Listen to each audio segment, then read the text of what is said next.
Super Themed Mode and Battle Royale Dragon Ball Super. Dragon Ball Super Themed Mode will be available in Erangel, Livic, and Sanhok. In this mode, we've incorporated Dragon Ball elements into the classic Battle Royale gameplay. All players will embark on a journey to find the Dragon Balls to summon Shenron. Collect the Dragon Balls scattered throughout the map. The team that gathers all 7 will be able to summon Shenron at the Shenron altar and make a wish to obtain powerful buffs. Maybe if you're super lucky, you'll get 3 wishes at once. During the journey of collecting the Dragon Balls, players will obtain a type of energy called Ki during the game.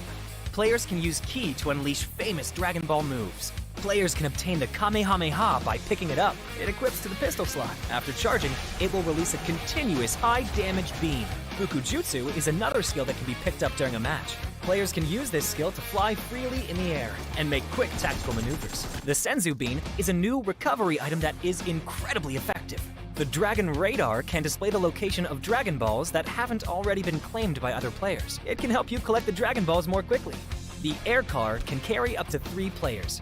It's easy to put away and has better performance than regular vehicles. Tenkaichi Budokai, Kame House, Korin Tower, Dragon Ball Village. These are some famous landmarks that will appear in the game. Call your friends and explore with them now. The collaboration this time even has a hidden challenge, named Dragon Ball Trial.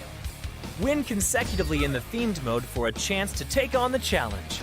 After accepting the missions, the team has to follow the instructions and gather 7 Dragon Balls. During the process, your team's location will be exposed to other players. All players will be drawn into battle for the Dragon Balls. To win the game, the trial team must successfully secure the Dragon Balls, defend the altar, and then summon Shenron. Are you ready for the challenge? In this standalone mode, named Battle Royale Dragon Ball Super, players can roleplay as iconic Dragon Ball characters. Use powerful, unique moves in a brand new anime-style map, and become the ultimate victor! There are 5 Dragon Ball characters in this mode. They are Son Goku, Vegeta, Ultimate Gohan, Piccolo, and Frieza. Select your favorite fighter. Master their skills to suppress your enemies, and achieve victory in intense battles. In the new version, the new Ace 32 firearm will be made available on all maps. It uses 7.62mm ammo and has 6 attachment slots. What are you waiting for? Go try it out now. Furthermore, this update also includes a firearm attribute tag display. Newer players can go to their backpack to look at the tags of a firearm they've picked up to quickly grasp its characteristics. The new Cycle 5 Season 13 begins on July 18th. Be sure to stay tuned for the new season rewards. That's a wrap for the main new content of the upcoming version. For more information, be sure to follow our official PUBG Mobile community. Winner, winner, chicken dinner. See you next time.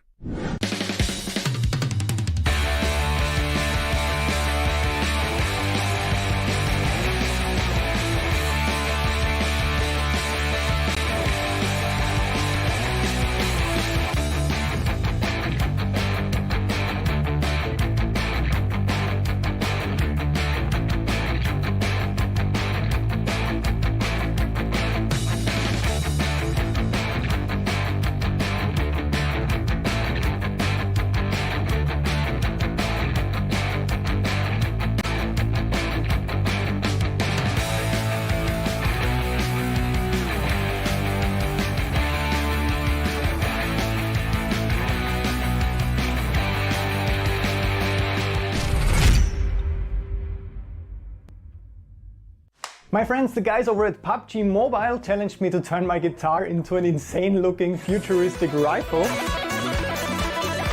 More specifically, the Dandy Grooster Set Cadence Maestro M24 upgradable firearm. Okay, that's very specific, since that challenge sounds like the usual madness we're doing here on the channel. I accept this challenge. But how do you want to do that? I can't do it alone, so I got the world's leading light design, special effect and show designer and my favorite tattoo artist in the entire world to help with the design and manufacturing of this insane looking laser rifle gun, and then to play some crazy super challenging shred licks over a funk track. And that's probably a good idea. I think all real guitar builders will cringe hard at this video. I don't think that this is how you usually do it. Okay, so now we have a black guitar, but we have to add a lot of rifle elements to it. How are we going to do that? The back part of the guitar is very detailed. So my idea was project the actual guitar on this piece of wood, draw it, and then we cut it out.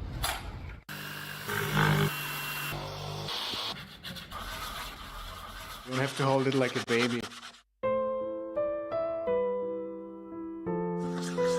We have all these parts here, and this looks pretty much like the original gun already, right? Yeah. We have to closely replicate the color scheme and all the super intricate details of this design. We got some acrylic colors that look quite promising, but what's even more important, she will hopefully help me with not screwing this up now that this is already starting to look promising. So let's do this. We will use the projector above us to trace the lines of all the details. Have fun.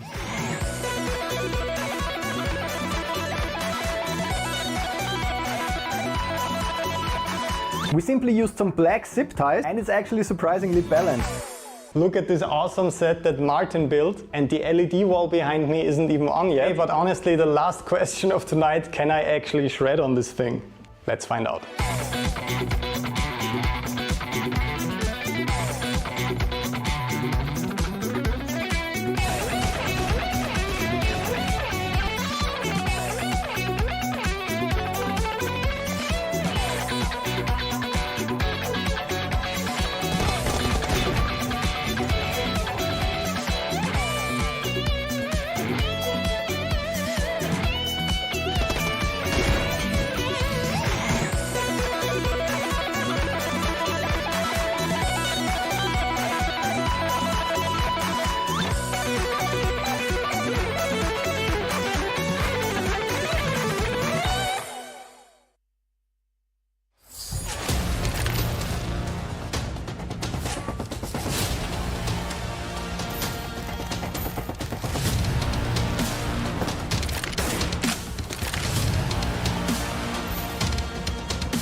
Hello everybody and welcome to PMPL South Asia Championship Fall 2023. Once again we are back with the final day of league stages and we'll decide who top 16 teams will proceed toward the finals. This is your host Essen with me as Shadow once again. Welcome Shadow to the desk. How are you feeling today and what's the vibe for the last day of PMPL league stages?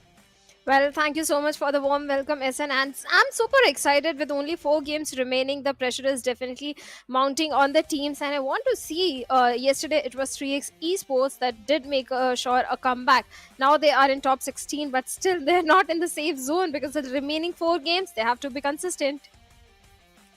Yeah, consistency is the key to actually, get job done. And right now, some of these teams are really struggling with that.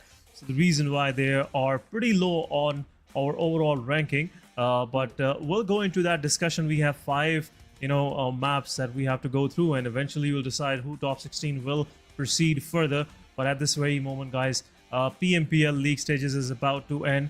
Let's have a quick look at the format so far. And format is group stages 24 to 27th of August. Today is 27th, so it's the last day. 5 groups in a round-robin situation will play 16 matches per team, and eventually top 16 will move toward the finale. That will be next week, starting from Thursday, 31st of August till 3rd of September. 16 teams, 24 matches each, 1 champion of this PMPL South Asia Championship. Well, definitely. When we talk about finals, we have to mention the prize money also because it's a huge prize money, $150,000. And the first place team will get $26,000. The second will get $20,000. And every single team will get something out of it. And individual prize money is also going to be there. That is going to be $1,000 for the MVP. 1,000 USD is really, I would say, an appreciation toward that player, which showcase the best skills out there on the battlefield. And I'm really excited to see who will come out of these champs. All of these players are, in my opinion, champions. They made it to South Asia Championship and now they are struggling to be the champ among the champs. So it's a big competition and stakes are pretty high. $1,000 is there as an appreciated prize, but entertainment, the kind of entertainment these guys are providing us, it's quite sublime. But point structure, guys, we've been witnessing since the start of this year 2023, there's been a slight change in point structure, and a chicken dinner is now 10 points and a runner-up gets 6 points, and a third team that will finish in that match will get 5 points. Further distribution was on your screen, guys, but so far the you know, there's been butterflies in my stomach as well for the teams that are lower bottom four. But at the same time, I'm really excited to see who will, you know, get to the top eventually after these 5 matches of the Day Shadow. Well, certainly, and one big name is there SKYLIGHTZ Gaming, who has not made it inside the top 16. But on the top, we have DRS Gaming having fantastic run, and they have got highest points, 121 points. Raw Esports, I'm sorry, yesterday did make sure a comeback. They got a chicken dinner for themselves, and now they're sitting comfortably on the second spot. Leo Esports, High Voltage DC also, they got a chicken dinner for themselves yesterday. And 4MV, a bit shocking because last season 4MV, they always used to be the table toppers, but still they are in a good position on the 6th spot with 86 points. Yeah, that's been the story right now. But page 2, things are pretty risky down here for Regicide, Team Tough, HellRaisers, and SKYLIGHTZ Gaming. 48, 43, 39, and 25. That's how the picture looks right now for these guys. King of Spades right on the edges, 16 spot, 49 points, not that far from Regicide and SKYLIGHTZ Gaming. It will be a uphill battle for Regicides and SKYLIGHTZ. And also, you know, the table is open till 12th position. 7th Element only have 55 points. And even though I don't feel like Stalwart Esports is even safe with 61 points in their tally overall in 12 matches. So looks like the only difference I can see on this page is Stalwart Esports with good numbers of elimination, 45 total elimination. Shadow, it clearly shows that these guys been doing something on the battlefield. The only thing that is not working for them is the survival, but still they are kind of in a safe zone so far. Well, they are in the safe zone, but at the end of the day, will they be in the safe zone? That's the main question, because the second page of the overall leaderboard is still very volatile. The point difference is not so much as we saw SKYLIGHTZ Gaming. They are on the 17th spot with just 1 point difference. So yes, at the end of the day, so many changes are going to be there. But talking about head-to-head average stats of Leo Esports, in SA Finals, they did have a good start. They were focusing on the survival more in the SA Finals as compared to Championship. They're getting eliminated pretty early, but the good thing is they're getting good elimination points this time. Yeah, this time around, elimination average is 4.8. So it's really, you know, quite workable. And we have seen Leo Esports finishing few matches, you know, in the top ranks. Even got the chicken dinner as well in one of their Erangels on day 2. So far, this South Asia Championship has been a dream run for them in league stages. We'll see how these guys will adapt to the intensifying pressure in the finals of PMPL South Asia Championship, where 4 slots are there for PUBG Mobile Global Championship. So stakes gonna get higher, and the kind of hard work these teams will start putting forward will be immense as well. But quick highlights of Leo Esports, the way they've been thrashing through the defenses of the lobby so far, and especially the guys that been pretty much in the spotlight, I feel like, are Yeta, Oda, and Slipknot, because we have seen them doing, you know, some clutches and at the same time saving their team from some early demises.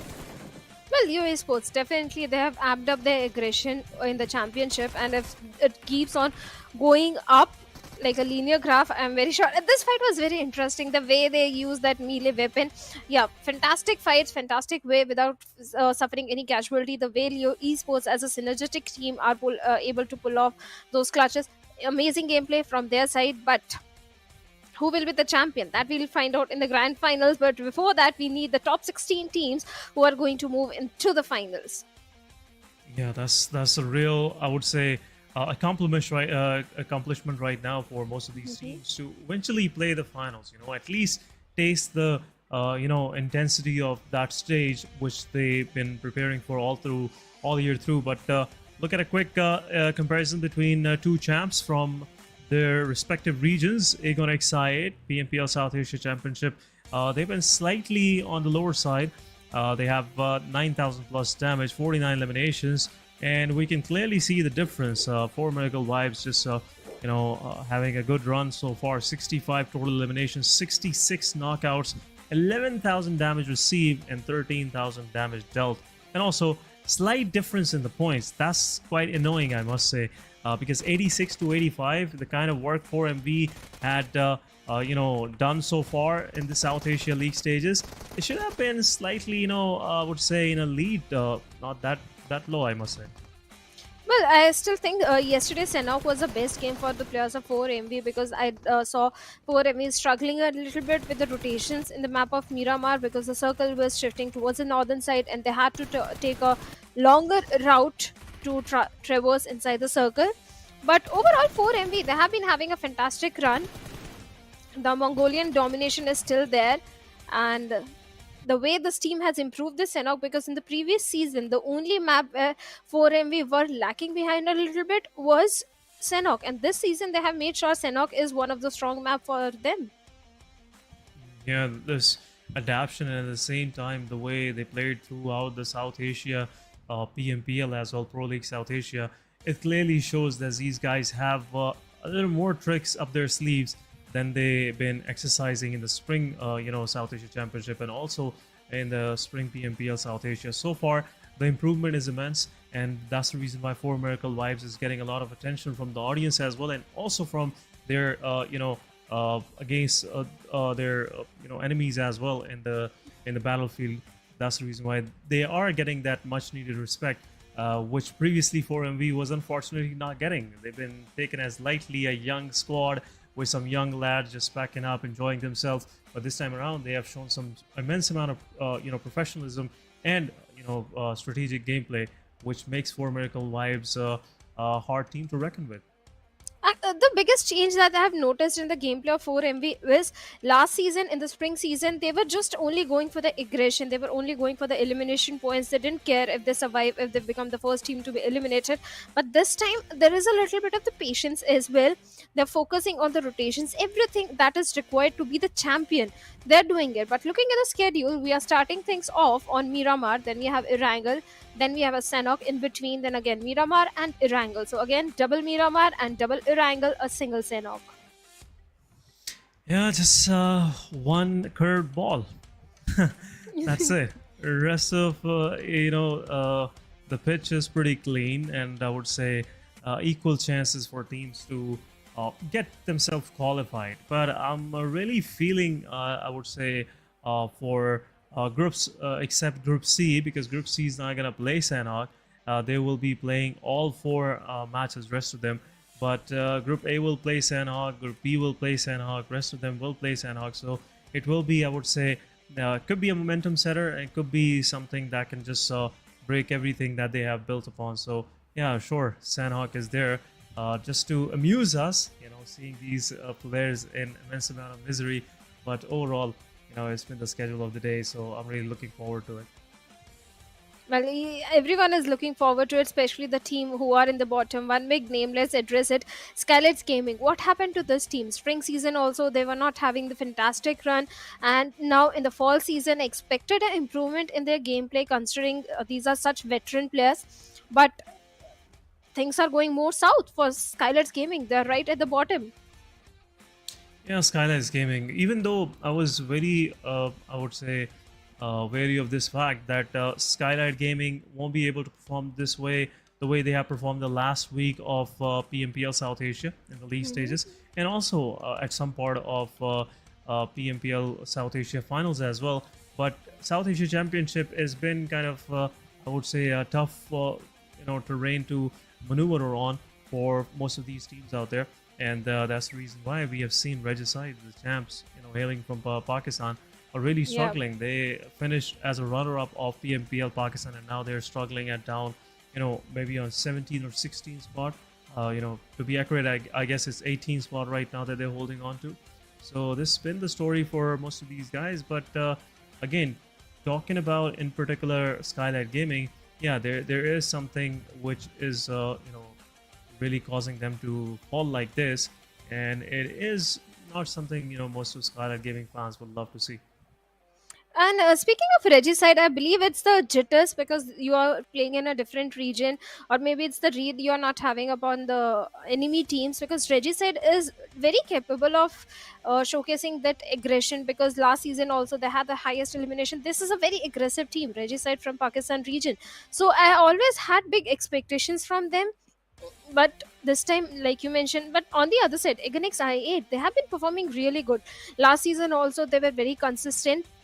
And this season also against I8, the way they have been taking those drop clashes with a plus of 4 MV, and they have managed to eliminate 4 MV as well. So yes, against I8 is definitely one of the team to look out for. Yeah, for sure. And one thing that comes to my mind as you did a slight comparison between Regicide and Aegon, the only thing which Regicide is lacking right now, in my opinion, is the experience. They are Yeah, could expecting be. the kind of proactiveness which PMPL Pakistan teams shows when there is a fight situation between two squads. So that's really missing in South Asia Championship. Most of these teams, they are pretty sound in their strategy, in their plays, and especially in their defenses. So whenever Regicide is going for an offense, it mostly goes against them. So that's the reason why we are not seeing that kind of Regicide, which is good in, taking 4v4 fight, where both of these teams are in a mindset that they want to finish each other. That's where Regicide shines. But at this very moment, I don't think so. Regicide is thinking of just playing league stages, 4 days of South Asia Championship. They might be eyeing toward the finale as well. The points are not that much of a difference. So I'm really looking forward. Regicide might come back today in these 4 matches. Let's hope so. And same goes for TUF as well, because TUF is also one of the experienced team. They have been showcasing good performances in the PMPL Pakistan, but right now they're sitting on the 19th spot with only 39 points. HellRaisers are also. So today's day is very critical for all these 4 teams. At the same time, NBeSports, previous season NBeSports almost became the champion, and this season they are sitting on the 15th spot.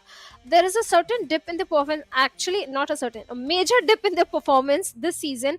So I hope NBeSports recover from it, because otherwise maybe they won't qualify for the championship.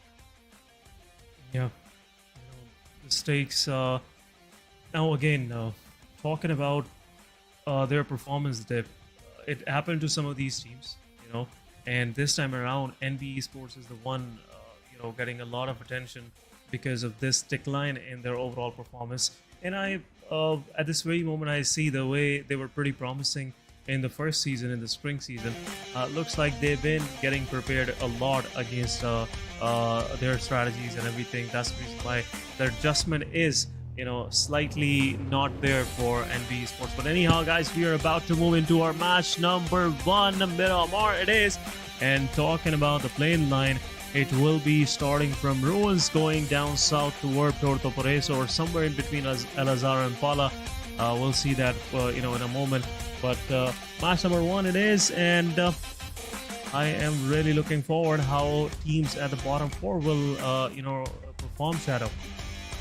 Well, certainly it's an important day for all these teams who are sitting somewhere from, I'll take the liberty to say 12th to the last position, because anything can happen. The first game is very critical to set the good momentum, and Regicide also one of those names that need to stage a comeback. SKYLIGHTZ Gaming is also in the danger area right now. SKYLIGHTZ Gaming, last season Miramar was their strong suit. They used to perform decent. I won't say very good. They used to perform decent in the map of Miramar. So let's hope this Miramar can turn things around for SKYLIGHTZ Gaming. Right now, they have been going to the side of La Cobre area. That has been their drop location, home ground, since a very long time. And they're very aware of those northern rotations. On the other side, against IA, they have always been going towards the southern side of Los Leones, and that is exactly where they're heading right now. Yeah, southern part of Los Leones been the favorite spot for Aegon XIA, and they might go in the fight against once again with Mabetex Esports, but we'll see how Mabetex gonna go with that fight. Both of these teams are in a safe zone. They don't have any problem going in early fights and losing it, or maybe getting some extra 4 points. But looking at the situation, first circle, moving toward the northern part, extreme northern part. Once again, for the second time around, we have seen this kind of circle. El Azhar, Cruz de Valle, Tiara Bronca, Campo Militar. That's where this circle is, is right now. But at the same time, most of the northern part is pretty much vacated. El Azhar, no one is there. Magnus Esports used to drop during PMPL Pakistan, but this time around, no one is there. So it could be open for grabbing for teams from down south. Maybe HIGHVOLTAGE DC or HellRaisers. They can actually make an early rotation and find a good complacent place for themselves early on. But rest of the teams, they are pretty much spread out. SKYLIGHTZ Gaming, they are in La Cobria this time around. 7th Element is not playing this match, so they have La Cobria Quarterfield pretty much open for them to loot. And at the same time, King of Spades, they are going toward the extreme, northwestern side of Ruins, which we rarely see any team just bringing around. But right now, looks like King of Spades have some plan in their mind, Shadow. King of Spades, I think if they take a longer route towards the circle and enter from the side of Torre Emuda, I think they can do fairly well. But my major concern lies for all those teams in the southern side, because hey, let's be honest, there are only 3 teams inside the circle right now. Every single team except for those 3, they have to make those rotations, I'm sorry, and majority of those rotations are going to come from the southern side. That is where Magnus can benefit. They can gatekeep. Stalwarts, one of the team always looking for those elimination point, they can benefit heavily from it by gatekeeping all these teams, and rotations are going to be cut off, third parties are going to happen. So this is not an easy circle to play around at all. Mabetex 4MV might go for a very late rotation, because yesterday also in a similar circle we saw 4MV going for a very late rotation, but Mabetex this time they changed the drop location. Had they gone towards the side of Campo Militar, oh man, this could have been their chicken dinner. Yeah, this could have been their match, but Campo Militar, again, is a far-fetched place. Just like Ruins, mostly the plane lines are, down south, or maybe, somewhat cutting mid-map. So we haven't seen in a long time any plane line starting from El Pozo going even toward El Azar or maybe Tierra Bronca. But Campo Militar could be a place. It can help you just stay out in the extremities, and at the same time just wait for the the circle to move in a way where you can actually take a fight heads on. You don't have to worry about your back clearance and everything. So that's one thing which Campo Militar could be really helpful. And that's one of the benefit of going to extremities, because you know that no one could be behind you. You are the one behind everybody. So that's one peace of mind. But sometimes it backfires. You get a lot of time. You have to cross like more than 3,000-4,000 meters to get inside the circle, and once you reach the circle, the party is already set and you're not even welcome there. So that's something you have to care about as well. But we have Picado to the name of Raw officials. They've been pretty dominant in this town. It's a Sin City so far. Looks like Raw been committing some against these squads out there. No one is there to actually challenge them. This is quite ironic, I must say. Picado is full of loot, Casino is there, and it's a prime location. You can move anywhere in the map. It's pretty centralized. Well, certainly it is a centralized plane path, but Mabetex, well, they have a long journey ahead, and they've already started making those crucial rotations. 4MV, they've always been going towards the side of Chumaceira, and that is exactly where they are right now. I don't think 4MV will start the rotation anytime soon, because it's just the stage 1 circle, and they've always gone for those late rotations. But speaking of the improvement in their gameplay, 4MV, they have improved their gameplay a lot as compared to especially the way they use those utils. And speaking of improvement, one team, DRS Gaming, I have to say kudos to DRS Gaming, the way they have been conducting their gameplay this season. Last season they were trailing behind, they were not having the fantastic run, but this season DRS, they're ruling the chart. They're on the top of the table with the highest elimination points and the position points. So DRS Gaming definitely one of the team that can be the champion this season. But early rotations are coming from the side of King of Spades, 52 Esports, and Regicide also. They have made it inside the circle. All those rotations are coming from the northwestern side, and that is where maybe we can see the first fight breaking in. This could be the place where first fight can break in. Magnus Esports and DRS both are pretty close to the western edge of El Azar. It's a prime location, and it can attract a lot of attention from surrounding, as well as most of these teams we can see on the map feed is really moving from south up, and They would love to have some, frags while moving through and finding a good location for themselves. So Magnus Esports and DRS, if they go into a fight, it will be, quite, I would say, rough experience for them.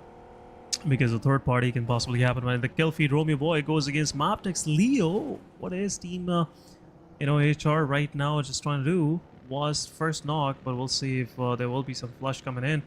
But HR tiers and rest of the HR, they are moving forward. They want to take one more down, and next confirms elimination with a vehicle. Be a quick rotate coming from these guys. Mabetex is a 3 versus 4 situation, but both of these teams are on their move, so it could possibly Mabetex Esports will be that squad that can gatekeep these guys. Look at Jero. He is inside the open. Jokey Boy is there. The ridge line is, but I feel like, I guess Team HR want to take a fight here. Well, certainly they want to engage in a fight, but the circle has taken a sudden shift towards the southern side, and that is where things are a little tricky for all those teams on the northern end. And for MV, well, they might be having a sigh of relief after seeing this circle shift, but Mabetex, well, the throwables are there, and looks like Zero is not in a mood to engage in a fight. The smoke is there, the soft cover required to make a fallback, to go for a fallback, and that is exactly what is happening. As soon as the circle shifted, Mabetex were like, we are not going to engage in this one, and we are going to prioritize the circle and have the best spot for ourselves. But right now, what just happened? Nice work.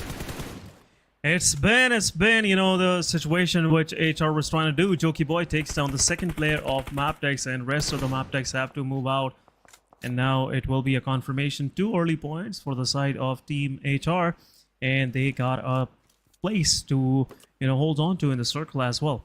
Nice work done by these guys, and it's pretty much just putting Mabetex Esports, in a deficit early on. They lost 2 of their players, and now they have to find a place as well. But what a nice shift! What an aggressive shift coming from the side of circle, and moving even down south. Look at this. The situation that most of these teams were eyeing on was finding a place somewhere close to Cruz de Valle and LSR, and now this southern shift, extreme southern shift, has made some of these teams to find a pit stop right, in the way.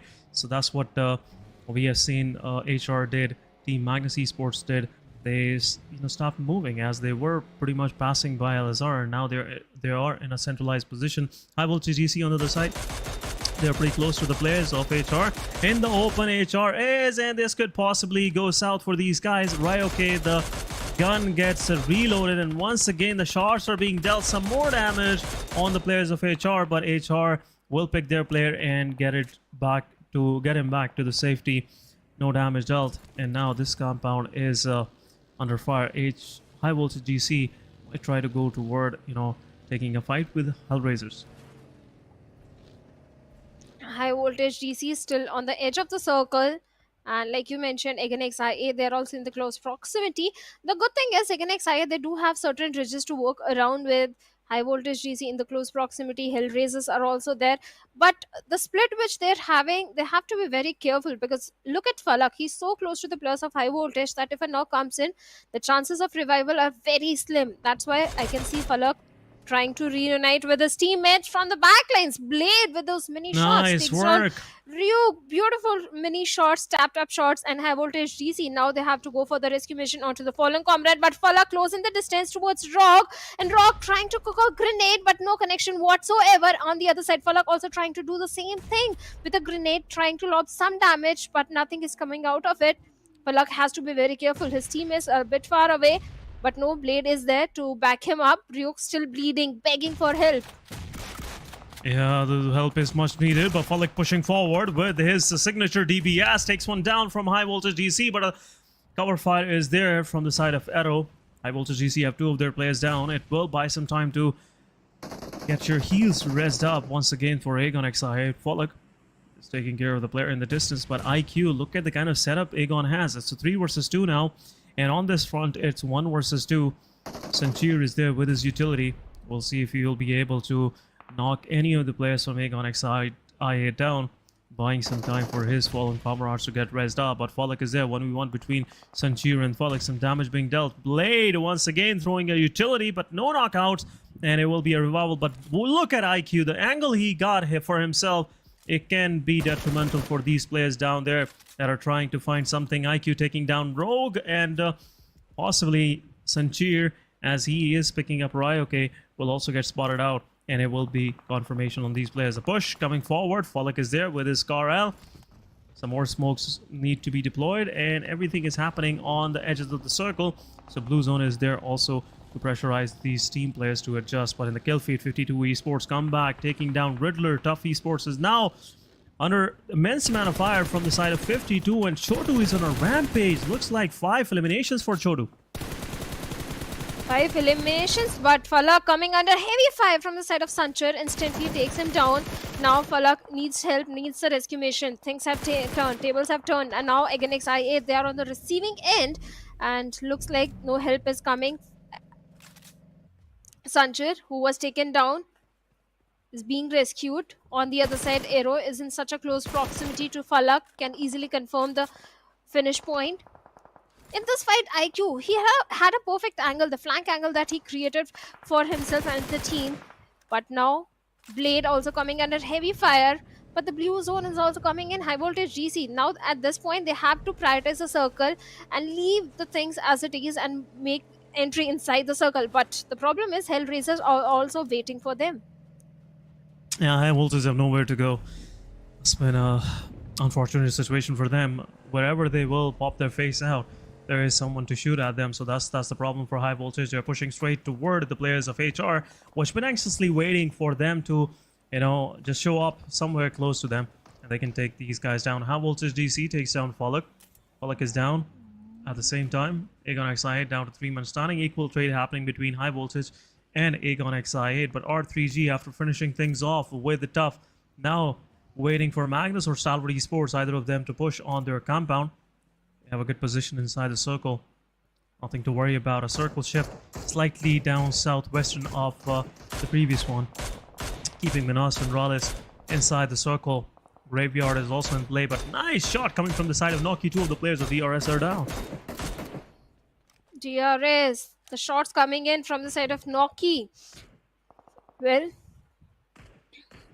and DRS, they're a bit far away from the circle as well. Even Stalwart Esports can be a bit of problem for the players of DRS if they try to move inside the circle directly. But our producer wants us to give a prediction. I'm going to predict... okay, Raw officials. What about you, SN?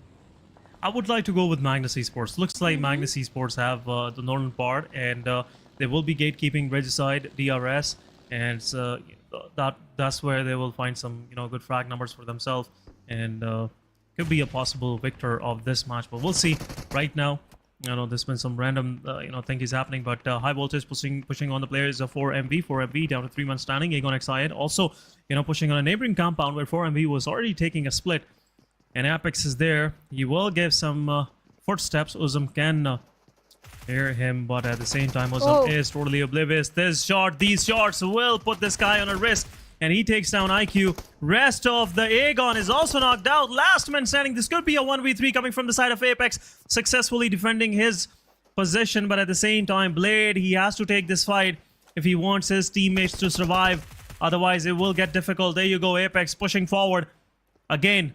He's inside the compound, and a nade is being prepared, and I believe so for MV. Apex will go for, you know, repositioning and rezzing his teammates. 1v1 happening between both of these players. Blade getting some early damage, some early chip damage, and IQ needs a revival at the same time. Confirmation once again. 2 of the players are confirmed, and it's a 1v1 still. A hula hoop around this small compound. A third party happening as well. Raw from the back, and also Apex confirming and landing those final shots. Aegon XI8 is out. A 1v3 coming from the side of Apex. Successful defense by this guy. But still, 4MV, they have one more job to do. Look at the position of HellRaisers. They are also in the close proximity. So that can be the next fight for the players of 4MV on the other side. IHC, well, they are also locking horns with each other. And looks like Zeol is getting those confirmation points. Stalwarts and DRS also on the northern end of the circle, fighting against each other. And Stalwarts, one of the players, is already down on his knees.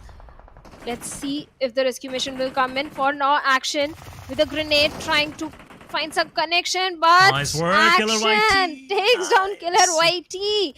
And with that DRS, they have been eliminated from the lobby. On the other side, 52 Esports, they're having a fantastic run in this one. 7 elimination points already in their favor, but Comeback is the only lone survivor. And Stalwart, the entire squad is right in front of him. One single grenade could be the reason for the demise of one player of Stalwart Esports. That could be NBeSports. But Stalwarts, they are trying to reposition the grenade. A little short, but little damage has been dealt to action. On the other side, NBeSports, this guy always. Beautiful flank angle he created and takes on Comeback. With that, 52 Esports also bids bye-bye on the 11th spot. Yeah, but what a start. What a start coming from the side of 52 Esports. 7 eliminations, even though they couldn't even make it to top 5. Still a good run for them. Now 4 medical wipes going against the players of HR as well. And Leo Esports, they have to deal with Stalwart Esports. Leo, one of the players, is knocked out. Pretty much in the open. Slipknot also knocked out. Is getting revived. Swayam and Yetautar are the one that will be taking the charge. But IAC's demo gets spotted out. Gets knocked out. Yetautar will confirm this elimination for sure. And it will be another player of IHC getting down. Zol is there somewhere in the picture, pretty far from his teammate.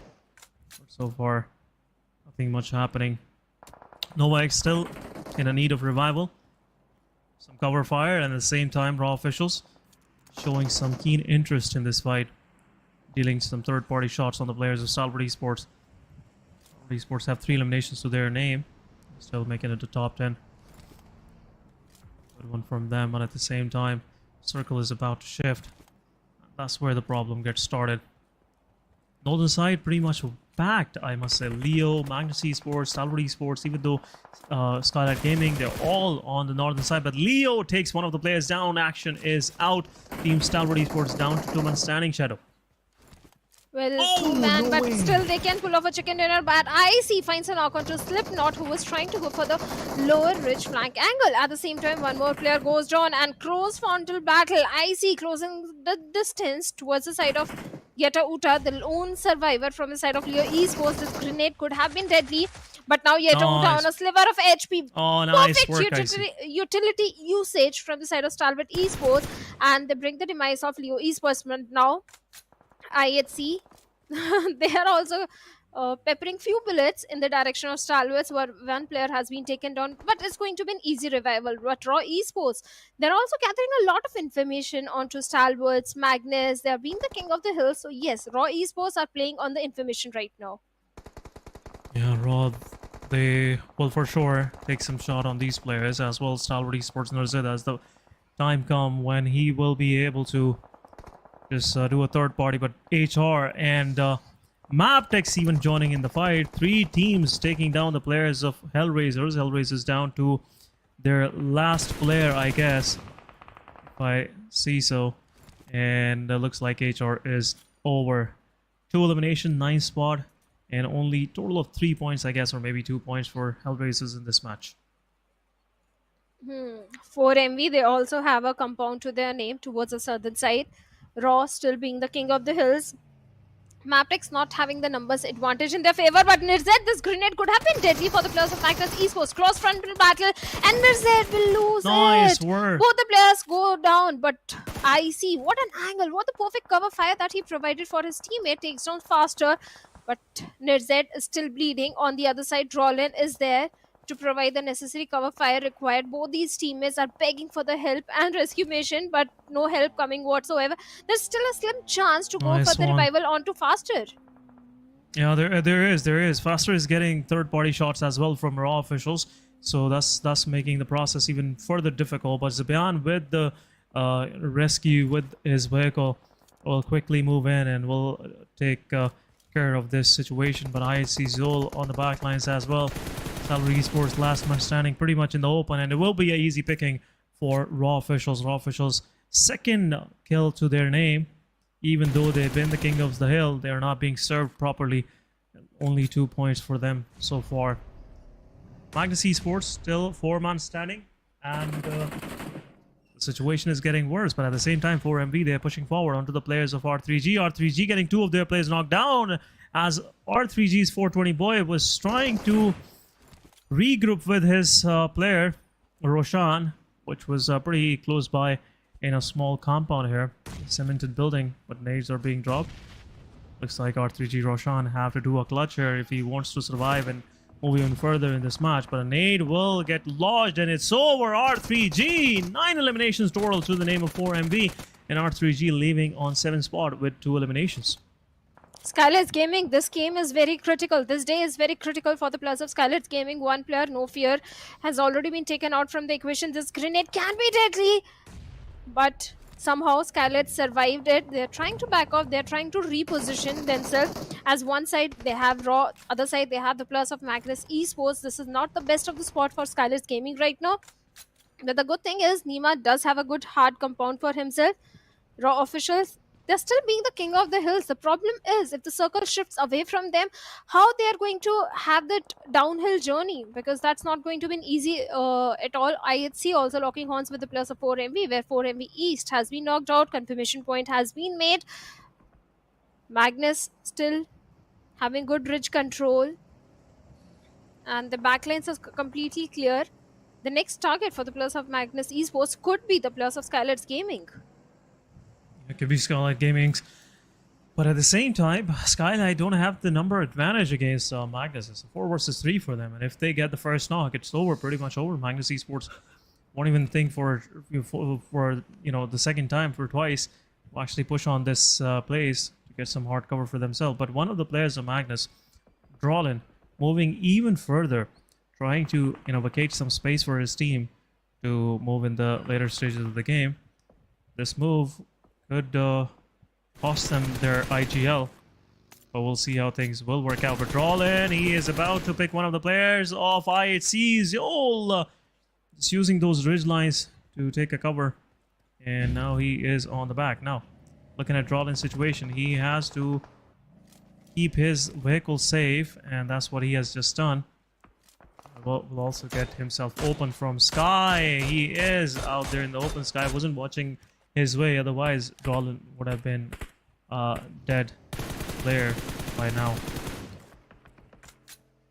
IHC also showcased beautiful rotation in this one. They have the complete western periphery control, Zeol leading the frontal charge and creating a lot of problem for the players of Magnus Esports. So even IHC, they're also a strong contender for a winner-win chicken dinner in this one. But Probeen Raw official takes down Drolin because of a vehicle explosion. Let's see if a revival is coming through, because the chances of a revival coming at this point are very slim, considering his teammates are a bit far away. At the same time, faster, he's also coming under heavy fire from the side of Zeol. Magnus, one side Raw Esports, other side it's Probeen. IHC. Probeen gets a confirmation point also onto Drolin. So Magnus surviving with only 3+. The circle is still heavily benefiting the players of Raw Esports, and from the height advantage, the information which they're getting, the angle which they're getting, this could be their chicken dinner. If not a chicken dinner, a very high fragging game. Yeah, for sure. Looks like everyone has to exit now. There's safe spaces. SKYLIGHTZ Gaming could be the victim, and at the same time, Magnus Esports, the smokes, they are giving out their plans to actually move even further. And looks like SKYLIGHTZ Gaming, they don't have the circle for themselves as well. Mr. Boru exits and gets some shots, but no damage done. At the same time, Malik on the other side takes on one of the player of Mabetex, SKYLIGHTZ Gaming Nima. He is there also inside the smokes, but a third party happening. Probin takes down Wally, but a spray from Zul takes down 1, takes down 2. Magnus Esports getting heavy charge from IHC. Jiggle from Raw will confirm faster. Magnus is only left with Zibian, their fragger. And 1 nade and it will be over. Jiggle from that far, 5 eliminations. Magnus is over on 6th spot with only 4. And Desert is also getting peppered by Malik. So good strategy coming from the side of Team Raw official. The reason why they have these some good numbers on the board. 5 eliminations. Godless, one lucky guy. He was right in the crosshairs of Probeen. Find a ridge, took the cover, and now he's surviving. But the plus of SKYLIGHTZ Gaming are not able to survive because Nima has been taken down. And Malik with that UMP45, I don't think that's a right weapon in such a long range. But the vehicle has been exploded. Random shots are being fired inside the smoke. SKYLIGHTZ still trying to give revive to Nima over there. But Raw officials, they're just raining death and destruction. 5 elimination points already in their favor. And Malik, be careful, be careful. You might take some fall damage, but Praveen also takes down IHC Ziol. Now IHC also in the backfit situation. On the other side, SKYLIGHTZ Gaming Nima, who was knocked on, has been eliminated. Perfect grenade from nice Mr. work, Boro, Mr. Boro. right on the face of Alex. Takes him down. Yeah, SKYLIGHTZ Gaming, someone they have the control of the situation now. It's a 2 versus 1, but at the same time, the real threat is up high. Every work by SKYLIGHTZ Gaming or Magnus Esports or IHC, whatever they try to do, their hard work, you know, the harvest is going toward the players of Raw. They've been farming some good numbers, and there you go, 1 nade from Jiggle will take care of SKYLIGHTZ. 1 elimination to their name, 5th spot. Is that how far they were able to go? But Mabetex Desert, as he is pushing forward, Jiggle angle is pretty nice. Desert will take down Probin as well, but at the same time, right timed cover coming from the side of Jiggle, saving both of his teammates, and now they are in top 3, 9 eliminations, and looks like it's an easy chicken dinner for them as well. Once they will reset all of their players, it will be a 4 versus 2 versus 2. Looks like Raw have that in their backpack, Shadow. But 4MV is still surviving, and we know SN how strong utility gameplay is of 4MV. But Jiggle, his position is going to be a bit critical. He's going for a flank angle. On the other side, 3 players of Raw officials sticking together. 1 grenade, multiple knocks can come through. So that's the reason Raw officials, they need to scatter a little bit. On the other side, IHC, last player, not making his presence felt at all, trying to aim for the second position, if possible a chicken dinner as well. There's a little bit of the hold from the side of 4MV. Yes, they're trying. The only way from the lower ground you can fight with a team or having the height advantage is through utility, and that is exactly what the players of 4MV are trying to do right now. Apex still having 2 grenades. I want to see how many utilities his teammates is also having. Yeah, Mabetex players have delivered some to the players of Raw, but at the same time, some utility and a third party happening from IHC as well. A spread out from Raw officials will really help them take care of both of these teams. IHC, 2 players, Raw taking fight against 4MV's 2 players as well. So 2 different fronts are open now for Raw officials. It's a difficult situation to deal with. Not for sure where side to take fight, but at the same time, cover fire coming from the side of Sky will buy some time for Purbin to get revived. But a nade also coming in, throwing Godless pretty much down to 50 HP while he was healing himself. So not much of the damage dealt. But Playzone will take down one of the players of IHC. A rampage for Sky, 5 elimination and confirmation coming from the side of Jiggle. 1 more down and it's over. Nice work coming from the side of Raw. And a chicken dinner to start their day off. A beautiful chicken dinner coming in, much required one. I won't say much required, but the team was already comfortable. And now they're sitting on the 2nd spot with 23 points, Raw officials. It's worth 23 total points.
Welcome back, guys. After this short break, PMPL South Asia Championship 2023 fall it is. And this is your host Essen with me and Shadow on the desk. And we are back after A nice finish coming from the side of Raw officials. They started it out up high and finished it on the same spot.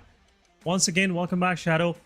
What's your take? And I can see that smile on your face. There is a reason behind it.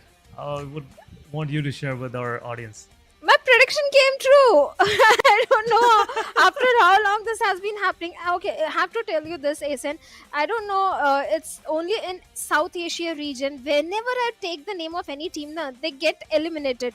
But this time I'm so very happy that finally the curse has been lifted. And Raw officials, thank you for getting the chicken dinner. I have to say thank you to Raw officials. But nice game, nice game. Nice game, and the theory is pretty much falsified as well, that there is no jinx coming from the side of Shadow. So it's all it's a hoax, I must say. It was something fugazi, somewhere in the minds of the audiences. But yeah, Raw officials, outstanding work. We'll shortly move toward the MVP as well. But in my opinion, the MVP was Sky from Raw officials. The way he controlled the situation, especially against IHC. It was pretty crucial. The right time, cover fire coming from Sky really paused the whole process.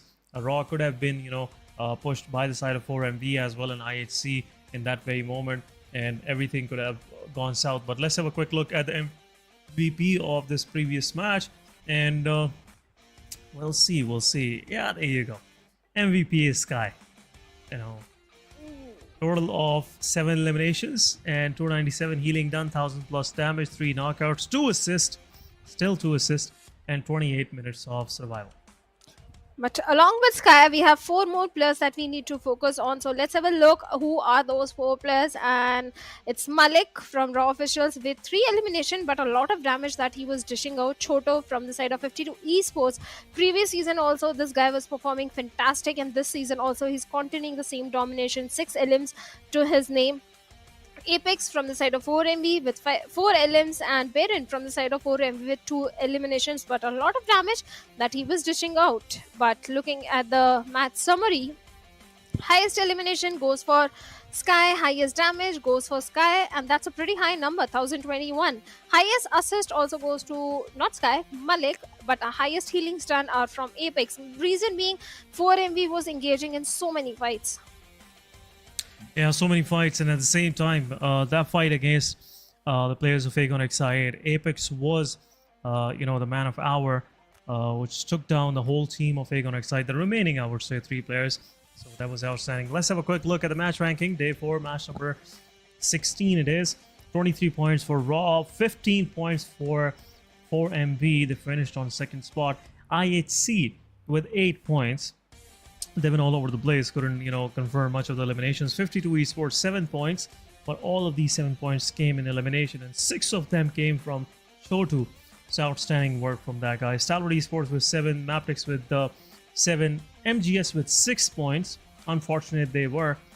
They've been gate capped by SKYLIGHTZ, IHC, and Raw at same time. SKYLIGHTZ, it's been the same situation for them as well. Leo with 3, DRS with 3, and Regicide, HR, High Voltage, Agon Exide with some single-digit points. Let's have a quick look at our coming match. That will be Erangel. Surely this is an open invite for anyone to grab the chicken dinner. It is that default map everyone is pretty, I would say, proficient on. So I'm really looking forward to this competition. Well, certainly Erangel, everyone's favorite. If not favorite, everyone is pretty decent on Erangel. But this time Group D will be sitting out. That means no Stalwarts, Leo, Regicide or Magnus Esports this time. They'll just be watching this gameplay and maybe working on the mistakes that happened in the previous gameplay. Because Stalwarts, yes, good elimination points, but not too many position points. They got total 7 points. Not that they need those points. They're already in top 16. But Regicide, it's an important day for them.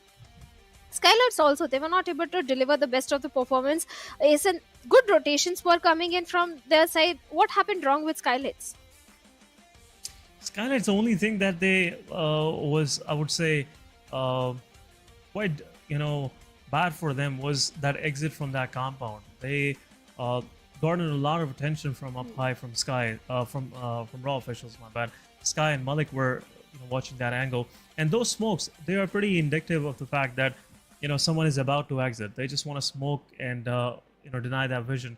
So that's really attract a lot of attention. That's the reason why even Jiggle took off from his position and went down below on the foothills of that hillside and confirmed the final player with a utility, because it was very important to clear their back. They could have been encroached upon if SKYLIGHTZ was just left alone in that situation. But let's move toward our match number 2, and players are ready. So we are Erangel it is, guys, and we'll see if there will be any comebacks coming in. For sure, Regicide and HR, they've been trying their best to actually make it to top 16 so far. The things are not working out for them. First match also wasted. At the same time, Team Tough, they also experienced an early exit. And we'll see how this match will go for them. Let's see how this match will go for them. But the group that is joining us is going to be T2K Esports, NBeSports, 7th Element, 3x Esports. Speaking of NBeSports, yes, they usually drop around the shelter area. This game is important for them. They have to make sure they get an average of 3-4 points in all the games of today, all the 4 games, because they are on the 15th spot, if I'm not wrong, 14th, 15th spot. So they have to make sure the consistency is there. And speaking of consistency, one of the team which was very inconsistent yesterday was 7th Element. The minute they got a chicken dinner, the next 2 games they take an exit on the 16th or the 15th spot. So yes, 7th Element, they also need to focus on that consistency. But right now my eyes are on military base island, because this time it's not only 2 squads, it's 3 squads. DRS, they're also on the southern island. Yeah, 3 squads, and looks like in somewhat these teams are thinking maybe the circle, the plane line is pretty unorthodox, so the circle will be a little southern. But we'll see how this thing will work out. As in this Erangel, Stalwart Esports is not playing, their group is on the benches, so HR took the advantage of Nowhere Ipnoi. It's their primary drop location mostly, but due to Stalwart Esports, they have changed a little bit. As they're already struggling, they don't want to, go into fight early on with the giants like Stalwart Esports. So HR pretty much taking a total advantage. But DRS, they dropped onto the military island, but they're moving toward the military city. But 4MV versus Aegon Excite, that early fight, which we mostly expect. And both of these teams are playing on this match. But this time around, Aegon's not going to make that mistake. And 2 of the players from Aegon, they has already left. Doc 922 pretty much in the open, trying to find something where he can give some damage to the players. But there's a Murado pretty close by, which he might be able to pick up for his team. But he's been extra careful. We'll see what sort of plans Aegon have in their mind. Where our rest of the players will have to quickly see as well. But these 2 players, have they realized this could be not that fight which they'll be able to win, because they don't have much of the stuff available to take a fight, so they have backed off to possibly re-hit once again once they will have a good amount of loot available. Circle wise, Team Aegon XI is pretty much split it out themselves. 2 to split coming. 2 of the players, Falak and IQ, up north, watching the proximity of military base, especially the C buildings. But I guess 4MV is about to step out of their safe spaces, and it could be detrimental. Nice strategy that is coming from the side of Aegon XIA. They made the players of 4MV believe that 2+ have already rotated away and they've left the military base island, but that's not the case. Falak is having the height advantage, and he's very well aware that how the players of 4MV are coming out in the open. IQ having the perfect weaponry in the situation, M16 and a 6x scope, all that he needs right now. On the other side, Falak is also there. Now all Aegon XI8 need to focus right now is they don't get knocked by the players of 4MV, because if a knock comes in, revival is impossible, instant confirmation will be made. But the way they are surrounding the players of 4MV, it might work in their favor or it might not, because 4MV, they are playing as a unit, they're playing as a team, which for Aegon XI8 is not doing right now. So let's see how this fight is going to turn out. On the other side of the map, NBeSports, well, they are right in the epicenter, so this might be a good game for them. But a team that has to go for a very long rotation are going to be the players of Mabetex Esports, who are somewhere towards the side of Zarki. Then we have the players of, I believe, 3x Esports and Gatka. So yeah, not so easy rotations for the teams in Primorsk also. Both 4MV and again XIA, they're taking a very different approach this time. 4MV now, they're very well aware that the players of again XIA are somewhere out in the open, spread out, way too spread out. So even 4MV, they're not exposing themselves, not coming out in the open. But Blade needs to be careful, because this grenade from the side of Apex could result in a knock. Yeah, could possibly result in a knock. Both side trading utility, but not much of the damage. But there you go. Blade strikes first. Baron is the one being the victim, and will be a quick confirmation coming in. But rest of the 4MV, they might close their formations now a little bit, just to be on the safer side. Some more damage being dealt. Uzum possibly taking another player down, and this fight is going somewhere. Uzum's position is revealed, but at the same time, Uzum has the position of Doc 922 as he is stepping out in the open. Some sprays being given his way, but no connection so far. Aegon XI8. 2 versus 4 it is. Rest of the Aegon, they are pushing forward. Fuller getting some more damage. Some utility is also being dropped. Apex is there. IQ confirming. Doc 922, and the last one is standing. It is the player of 4MV, Apex, the guy who pulled off a clutch in the previous match and takes one of the players down in the open. And as he is overextending, might be able to take one more player down. Blade also low on HP. Blade gets knocked out as well. A confirmation is coming. But at the same time, where is Uzum? That's the big question.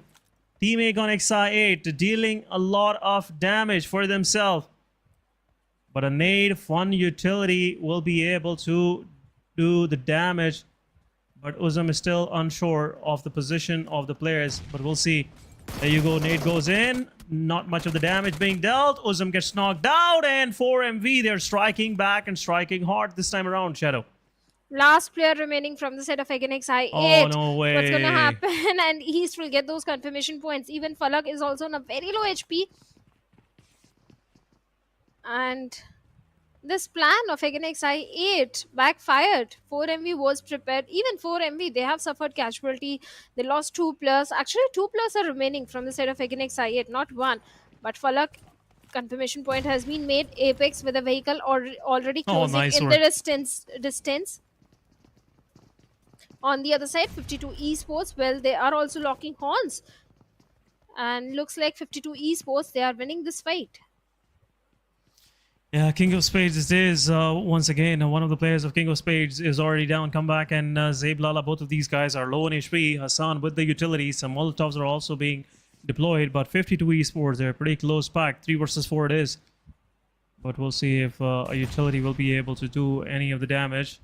But no, nade goes in, takes down Zeblala. 52 Esports, one of their player is knocked out. Will be a quick confirmation as well, but at the same time, comeback coming in and confirming the elimination. But open Mamba is there. Mamba will be able to knock down Walud. King of Spades left down to 2-man standing, and nade will be thrown, and it will be a confirmation coming as well. It's over. King of Spades, they're really making 52 Esports into a quick misery. 52 down to their last man standing. It's a 1 versus 2 now. Certainly, it's a 1v2 situation for the players of King of Spades. King of Spades, 3 elimination points, and not in the best of the position also in the overall ranking. On the other side, 52 Esports, well, good use of utilities. Even Mamba has a lot of information where exactly Hassan is, but Hassan is going to reposition himself. And now Hassan is aware where exactly Mamba is. The numbers advantage is with the plus of King of Spades. But both these teams, they also need to realize they don't have too many healings. They don't have too many medkits in their hands. So they have to prioritize the circle as well. But look at the weapon, which is on the other side. Hassan has an NS12K. So 1v2 is possible. Because, hey, if you have a shotgun, you can even pull off a 1v4 if you're very precise and accurate with your crosshair and the shots. But Hassan still being very patient with that grenade because he's left with only one. Even Mamba is trying to patch himself up with those bandages. He has heard the sound cues. Lobs a grenade, no connection whatsoever.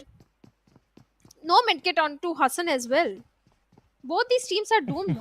As in, both these teams are doomed. They have to realize that someone has to back up from this fight. Someone has to, but there is no option left. The only thing that, only option I would say left for both of these teams is to just one of team gets eliminated in the process. And looks like the advantage is toward the King of Spades as they are moving and splitting up. This could be detrimental for these guys, but King of Spades Mamba shooting his shot onto the player, but a push back coming in, and it will be difficult for Hassan to actually maneuver and get inside that compound. He was trying to take a fight with Mamba. There you go. From down below, one of the players joins in, and UMP is being switched. Mamba is there. Shots are being dealt, and it will be a possible confirmation. 1v1 on both players, and some more shots, but Hassan is left with nothing.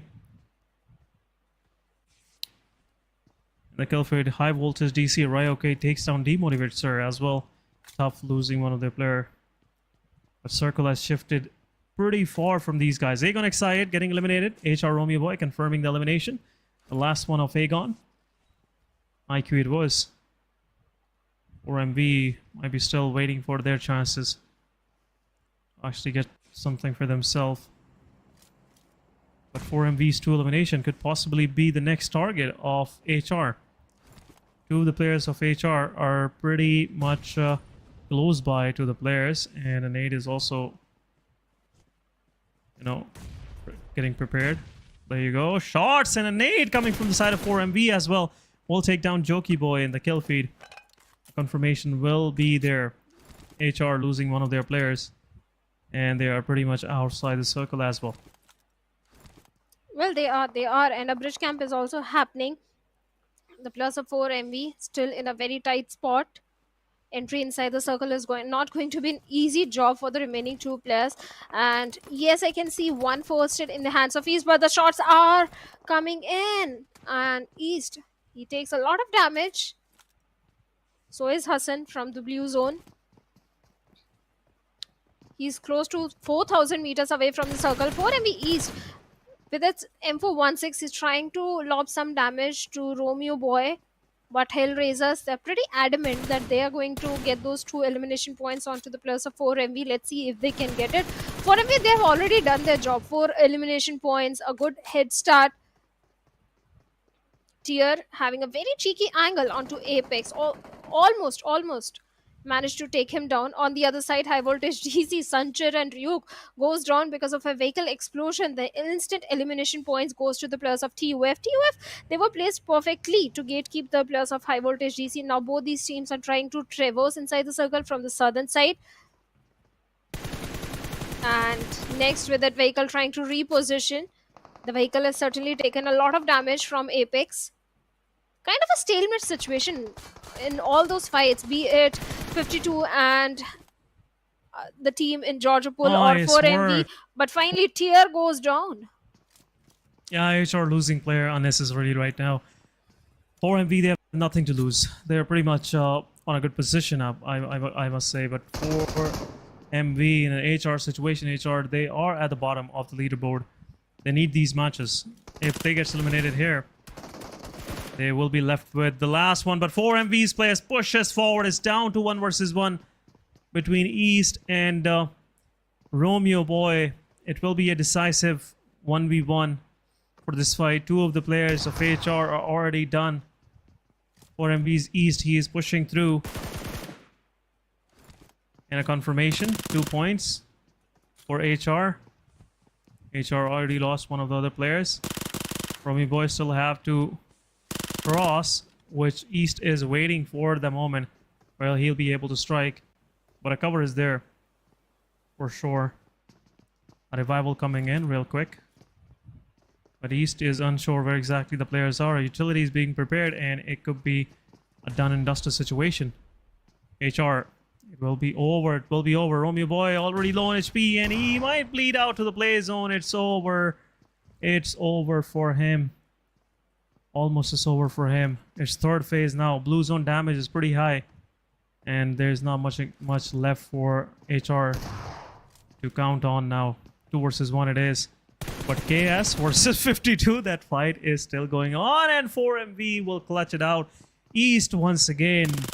This guy is doing some nice godly work, I must say. 4MV with 7 eliminations exiting the proximity of military base. King of Spades, they got eliminated. 52 Esports at last won that fight. But will 52 Esports will be able to make it inside the circle? That's the main thing. Thank God 4MV East has got 4 first states, but he's very far away from the safe zone. T2K Esports, well, they're controlling the entire circle the way they have the entire northern control. On the other side, Mabetex also trying to potentially look for a southern eastern dominant control. NBeSports also in the periphery of the circle, but right now NBeSports, they have an enemy in the territory. That is going to be high voltage GC. First boy with the nade takes down one player. Rook, instant confirmation has been made. And this guy, Fist Boy, he was shining last season as well. Although Mondo has been taken out pretty early in the game, still NBeSports looking very strong in this fight. High voltage player Arrow on a very low HP. This grenade could have been very deadly, but with the DBS in the hand, Fist Boy goes in charging, takes on the last player as well. And with that, high voltage DC, they have been eliminated, wiped out from the lobby. But on the other side of the map, even the players of Mabetex Esports are also locking horns with 7th Element doing a third party. So it's not going to be an easy fight. And our producer wants us to predict a team. This time, I'm going to go with T2K. What about you, SN? Yeah, I was about to go with them, but we'll go with IHC. We'll see if IHC will be able to get the chicken dinner for me. But so far, it's been a difficult situation for both of these teams. Mabetex on the other side, they lost 2 of the players, but still they are not shying away from taking a fight. Mabetex Esports, they have a good position outside mention, but they gotta be careful. 3x down to 2-man standing. T2K taking down the players of Tough. Tarzan is there. He is on the roadside. Utility is already lost toward his way, and this could be the end of the Tough, and Tough gets eliminated as well on 10th spot with 4 road elimination, 4 points for Tough as well. Not going well for the teams at the bottom.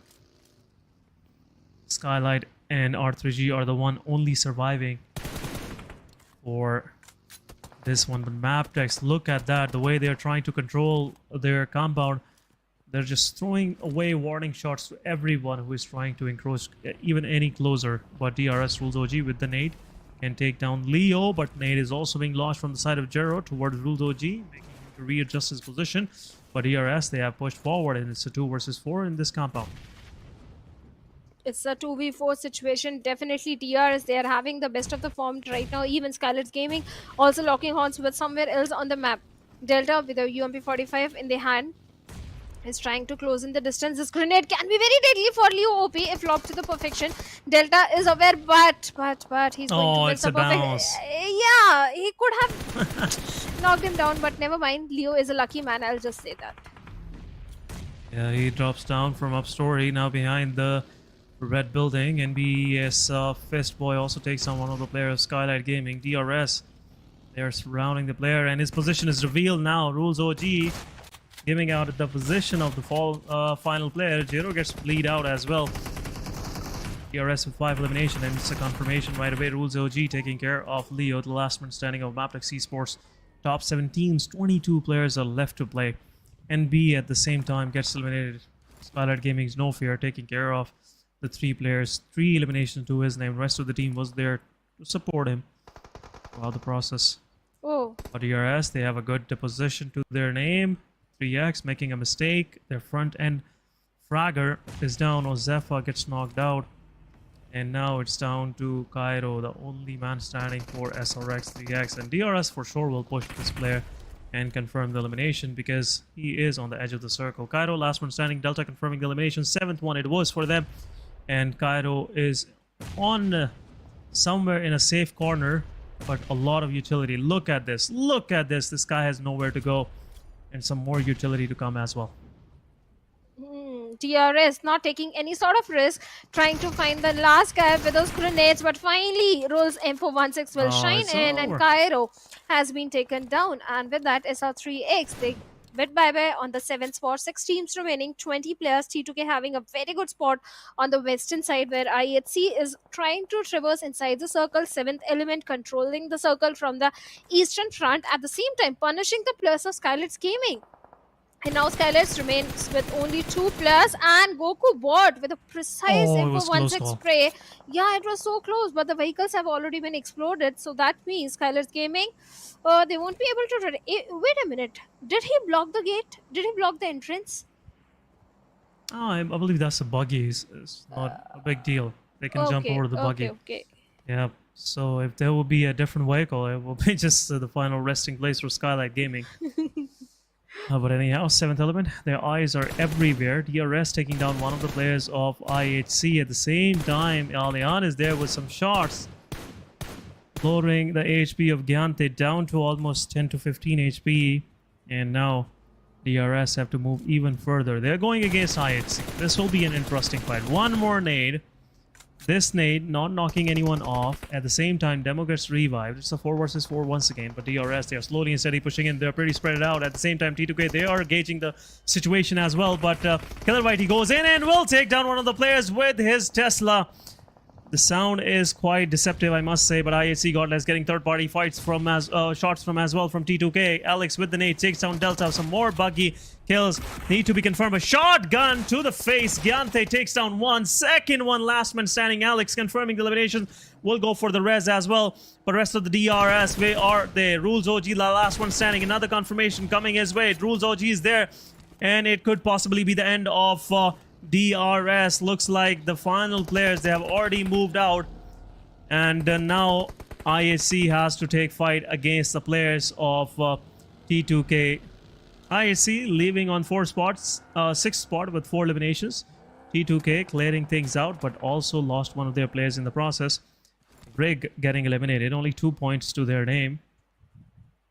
But 7E, they have the man advantage. They are pretty spread out. Alian playing on a flank. 3 of the players on one side. Top 5 teams. 4 Miracle Wives left with East 922. The last man standing. He still made his team to top 5. Nice work for MV. Now, last man is pretty much pinched between the SKYLIGHTZ and 7th element. Let's see if there will be any miracles coming his way to help him survive here. Look at circle control, the kind of circle control 7E has. Total eastern side is under control, but 4 MVs east, confirming Rules OG as well. This guy still survives on 10 HP. Lucky man, lucky guy. He's still surviving, but does he have any first aid? But before we get that answer, nice a name work, comes beautiful. right on his face, and with that 4 MV bits by after a very dominating performance with 8 eliminations. Now 7th element, like you said, they do have a good control of the circle, but Goku bot takes down ex-PMPL of T2K, who was going for the flank angle. And now finally the flank position has been cut off, and T24 OP, he has to be very careful because 2 players of SKYLIGHTZ Gaming are right in front of him on the lower ridge. One grenade could bring in the demise, and finally Goku bot, perfect grenade comes in. No fear, the last man standing, and even No Fear has taken hefty damage. Vehicle explosion comes in, and No Fear didn't even move an inch.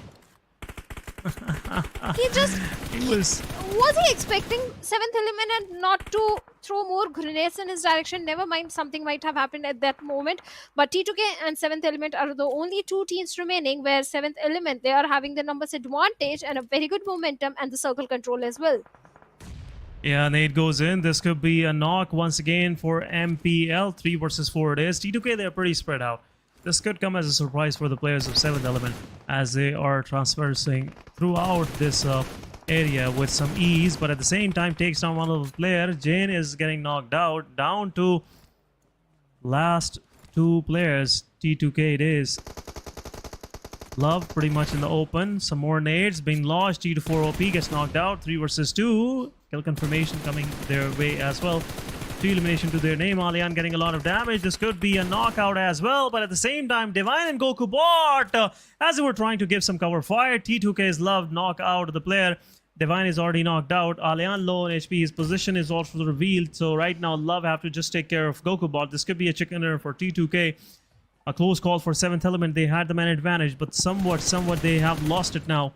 2 versus 2 it is, but Allianz throwing some shots on MPL. MPL low on HP. This will buy some time for Allianz to reposition as he is using his Darcia, a slower vehicle to use, but Divine is getting rescued. 2 versus 3 it is. Once Divine will be up and running, now for sure 7th Element will have an advantage, but looks like T2K, they are closing in. Some more utility being dumped on the players. Smokes are totally denying the vision, and now the aggressors are pretty passive in the situation where T2K, even though they have a lesser of the numbers surviving, but still they are trying to gather some intel with their buggy, with their, you know, movement at the same time. But there you go, Love repositioning himself, fix the position of one of the players of 7E as he is trying to reposition, trying to get some more map control.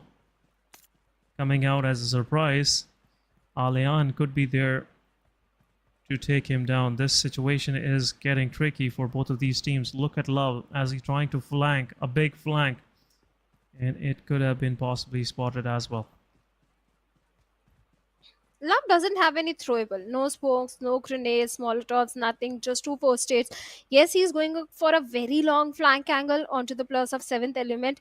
If 7th Element is not aware of it, we can punish. But right now, Love is the he might guy. get spotted out. Yeah, that's what I'm saying. Love can get spotted on because look at the position of one of the player of 7th Element. I believe it's Allianz. And the way the grenade was flung over, oh my god, Nice Allianz work. finally Nice takes him work. down. Now this is a 7th Element chicken dinner. XPMPL, the only guy Yeah, standing. it is. And the way the Nice plus of work. 7th Element rushing towards him, well, he's in the close proximity of those grenades which are being flung over from the side of Divine right now. Goku Bot trying to patch himself up.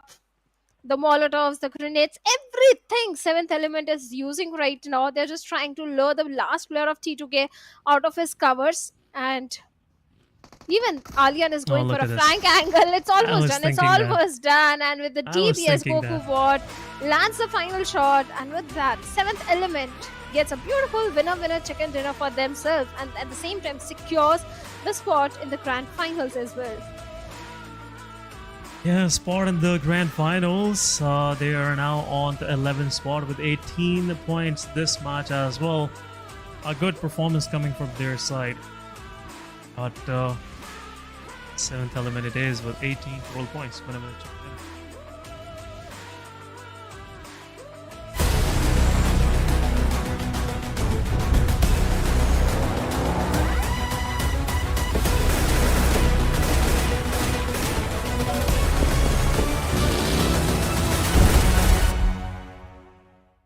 In the new version, we've upgraded the security system. There are also some big updates to the real-time review system. Let's check them out. In this update, investigators can use the Eagle system to review suspicious players in real time during matches. Cheaters no longer have anywhere to hide as the investigators' vigilant eyes keep them at bay. If a player is caught violating the rules, investigators can report it in real time via the Eagle system. Once a player violation is confirmed, the PUBG Mobile security team will promptly impose penalties to maintain a fair gaming environment. Concurrently, we've added a new damage distribution chart and icons to the video progress bar to assist investigators in making more precise judgments. In this update, we've also added a bullet trajectory display, grenade trajectory display, and an unobstructed 360-degree view of the target to make it easier for investigators to make judgments when reviewing. If you have any questions about this update, please feel free to leave a comment. See you next time.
Welcome back, guys. After this short break, this is your host Erson. With me is Shadow on the desk, and we are back after a great performance coming from the side of Seventh Element. They had the total control of the situation at a point. I thought Love would be able to, make it back for T2K in this match, but Alian was ready with the grenade. Welcome back, Shadow. And what do you think of T2K? You predicted them, but they lost it from this inch.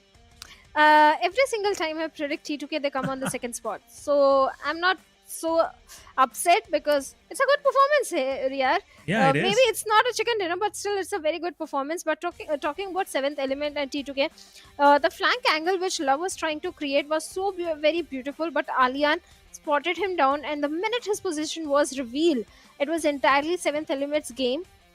Because Love could have been the game changer, but that didn't happen, and 7th Element was already having the numbers advantage. In the end, it was only one player remaining, that was PMPL, but beautiful rotation from both these teams. Yeah, XMPL, the last one standing. And the thing I was thinking while that fight was happening, I thought a point will come. 7th Element will get a lot anxious because they have the man advantage. They will go for a gunfight for sure. For sure. They're not gonna confirm this elimination with the nade. They're not that patient, and that would happen in the last moment where they were just done with the Molotovs and grenades, and they went in. Especially Goku Bot, they wanted to just take it 1v1 and confirm the elimination, getting the chicken dinner. That message popping up on their screen. But MVP is Goku Bot with 5 eliminations, 638 damage, 102 healing done, 24 minutes of survival, 5 knockouts, and only 1 assist.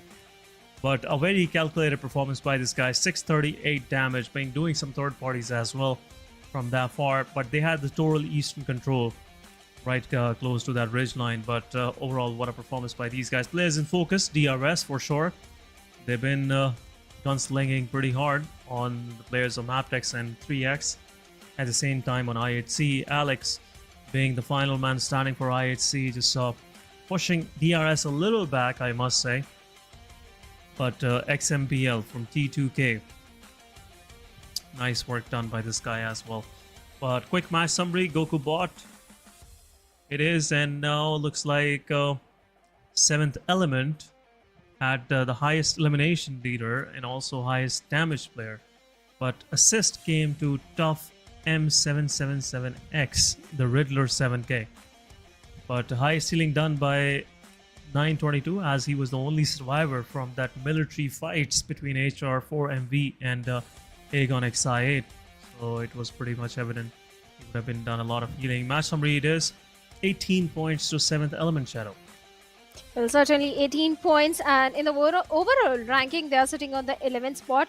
Yesterday also 7th Element, they did get a chicken dinner for themselves in the map of, I believe, Miramar. This time they get it in Erangel. Even DRS were having a fantastic run.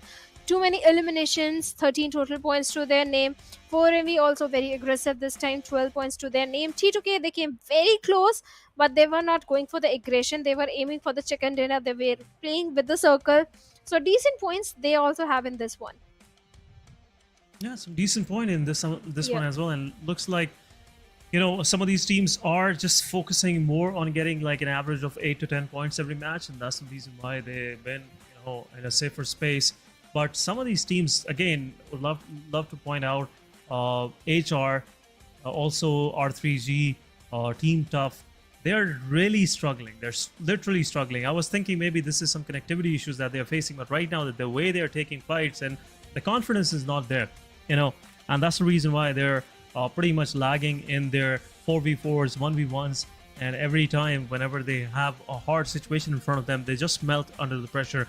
But schedule it is, guys. The match number 3, Group C, will be the one. A blessed group, I must say. 4 blessed teams this time around. They don't have to go toward the tragic reign of Sanhok.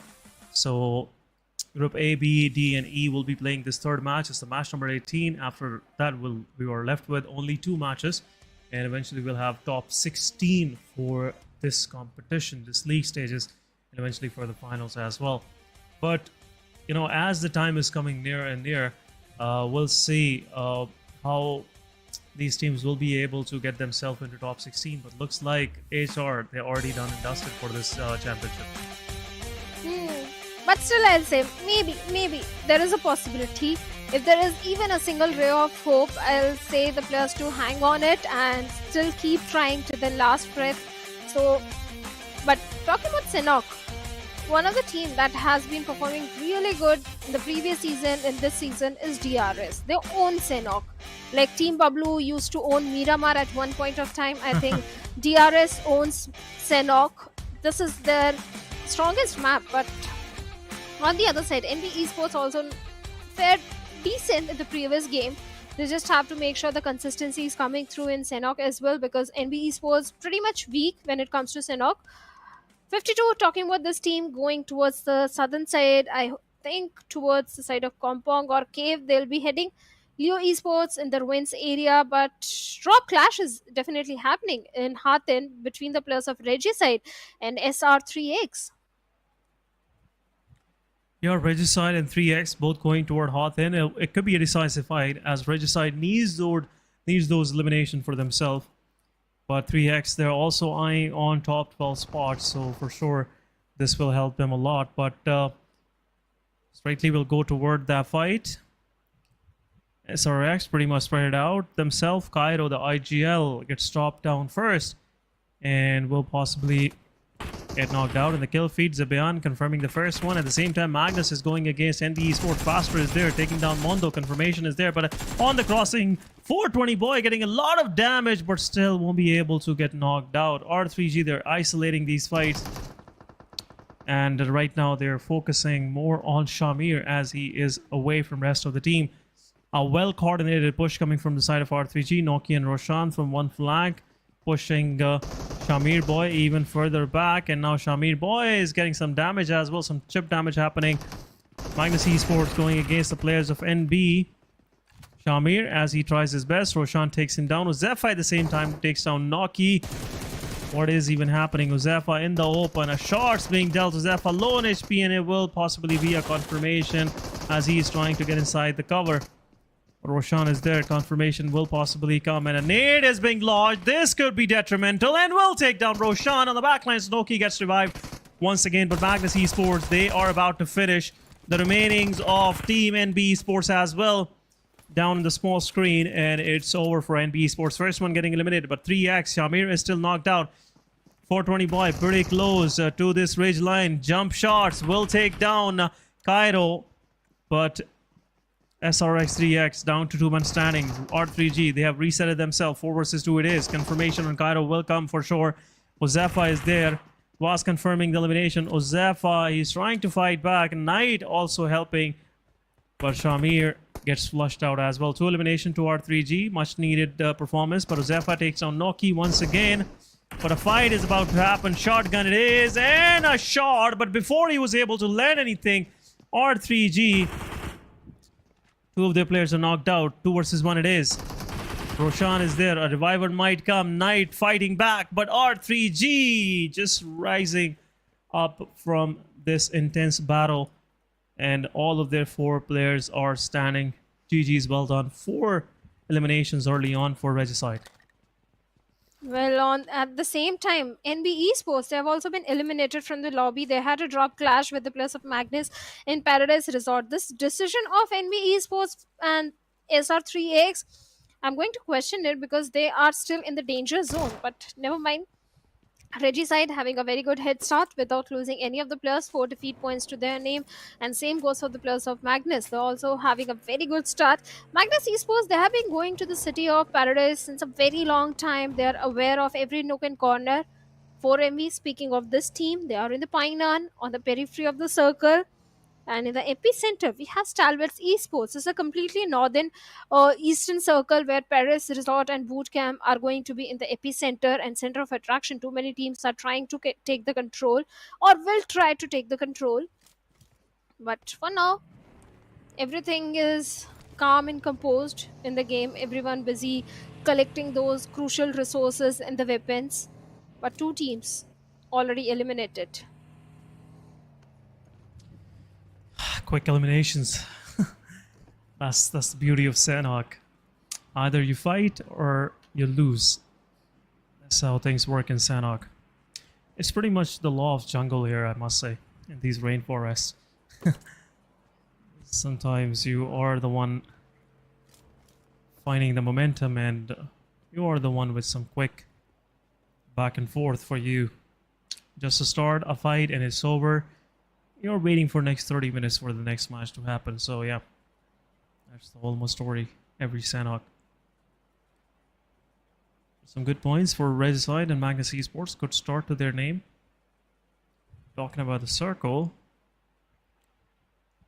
Circle is pretty much favored on the main island, Northern Island, I must say, the boot camp island. And now we can see 7th Element have to move their way in. Regicide, they have already marched in toward the main island, pretty close to Tatmok now.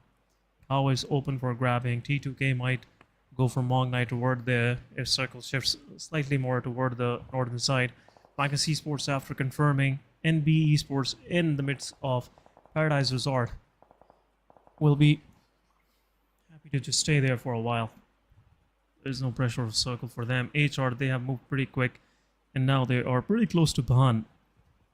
A nice position for them. IHC this time around is not there to bother them or take a fight, so it's a good chance for HR to get some good points for themselves. Sanhok is also their strong map, but anyhow, we'll see how these guys will maneuver. DRS and 7th Element are the only one right now outside the circle. After elimination of NB and 3X, a lot of spots on the map are pretty much vacant, so not an issue for teams from outside moving in. Pretty dispersed, formations we are seeing from these teams. Look at Leo. They're just somewhat waiting for 7A to just show up. And there might be a fight on that front as well. The fights are definitely going to happen, but DRS this time again going for a very late rotation. Even T2K again in a good spot, but Regicide, this can be a good game for this particular team because they are coming from the northern end and not too many teams are present over there except for T2K. And if the circle goes a little north, Regicide can benefit heavily. And yes, the circle takes a concentric shift, benefiting T2K, Magnus, and even Regicide and Stalwart to some extent. But all the other teams, they have to make those rotations, and it's not going to be an easy journey. Fights might erupt between 4MV, High Voltage, DC, and Mabetex as they are in the close proximity to each other. And looks like Sanchar is very well aware that there is a team on the uphill, but you don't want to poke the Bears, and right now the Bears are 4MV, the way they are having a fantastic run. Even High Voltage GC also is, and yesterday they got a chicken dinner for themselves. So yes, they are also looking very strong right now, but picking a fight from the low ground is going to be a bit tricky. Yeah, for sure it will be, because 4MV, they're trying to find a good spot in the circle. That's pretty evident right now. And High Voltage, yeah, they have a good compound for themselves, but staying this defensive could actually backfire for them. 4MV, they like to just poke teams in their surroundings. So for sure, it will be a difficult one, but at the same time, High Voltage have this safety on the back in the form of Mabetex Esports. They can actually participate and just halt the progress of 4MV pushing toward them. But what is Arrow even trying to do? That's my question. So moving around, trying to find something, but 4MV, they're taking some shots on the players, but Slipknot drops down from his vehicle, gets knocked out, and the third party happens as well. 4MV now pretty close. This could be another knock on the players. East 922, he wants to get a little closer to feel the fallen players of Leo, but a nade is getting prepared. This will be a surprise coming their way, and nade goes in, will take down Slipknot. Yetauta also low on HP, a nade being thrown, and Yetauta is unaware of the fact that for MV East 922 is pretty close. Another player getting down. Yetauta gets confirmed. Baron takes the players down, and a confirmation coming in as well, but the position of the player is also spotted out for MV's. Baron gets knocked out. Swayam taking one down, and there you go, 1v1 happening, and it's almost an end of Leo. 3 of the players are down. Last man standing. He's slightly far away, and the same vehicle Apex gonna use to actually rest on the player and confirm the final kill. These are some 4 easy ones for them. A low-hanging fruit. And for sure, Apex is there to grab that for his team. A nade being thrown. This could mark an end, but so far, it's a save. It's a save. Will also attract a lot of attention from the side of High Voltage DC, as they are pretty much close by. But some shots being shot, and there you go, 1v1 on a slither of HP players is surviving. Nova X, and he will get confirmed. East 922 confirming the elimination, and Leo gets eliminated on 4 spots. 7E on the other side, confirming some good eliminations on the players of DRS as they were trying to exit from their way, and KillerYT as he is pushing in the open. 7th element, rest of the team is up on the high rise. KillerYT is on the back lines. 1 elimination being confirmed. Alian is there, but the rest of the DRS is still pinned down. Alian taking one down. Gyante on the back lines, still in the hot in. 7E in total control. KillerYT's position is also already revealed. And looks like Shadow DRS is about to meet their demise. Maybe that's a possibility, because 7th element, yes, they do have the height advantage, but look at that, the views and nice damage is work. also coming in. And both these teams, they also need to realize they have to prioritize the circle, because too many teams are present on the other island that can keep them. DRS, they were going for the complete northern rotation, and now they are pretty much stuck. KillerYT, last season this guy was the MVP every single time, but this time Divine comes in with a No way. UMP45 instant knock, and confirmation has been made.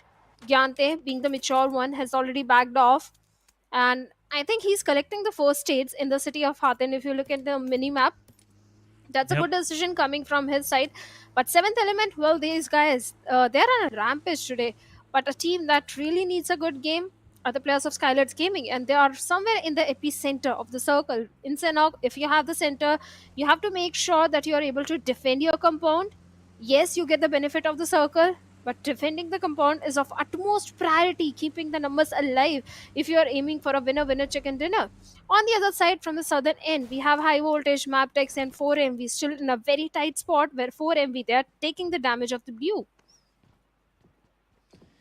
For MV, they're taking the damage, but they have moved even further. They are about to get in a situation where they can gatekeep the players of High Voltage DC as they're trying to exit the boot camp.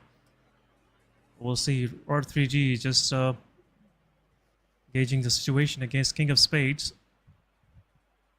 This time around, King of Spades are not being poked so far by any of these teams up north, but Regicide Roshan slowly and steadily moving in. At the same time, 4MV going against the players of Mabetex while he takes down Apex.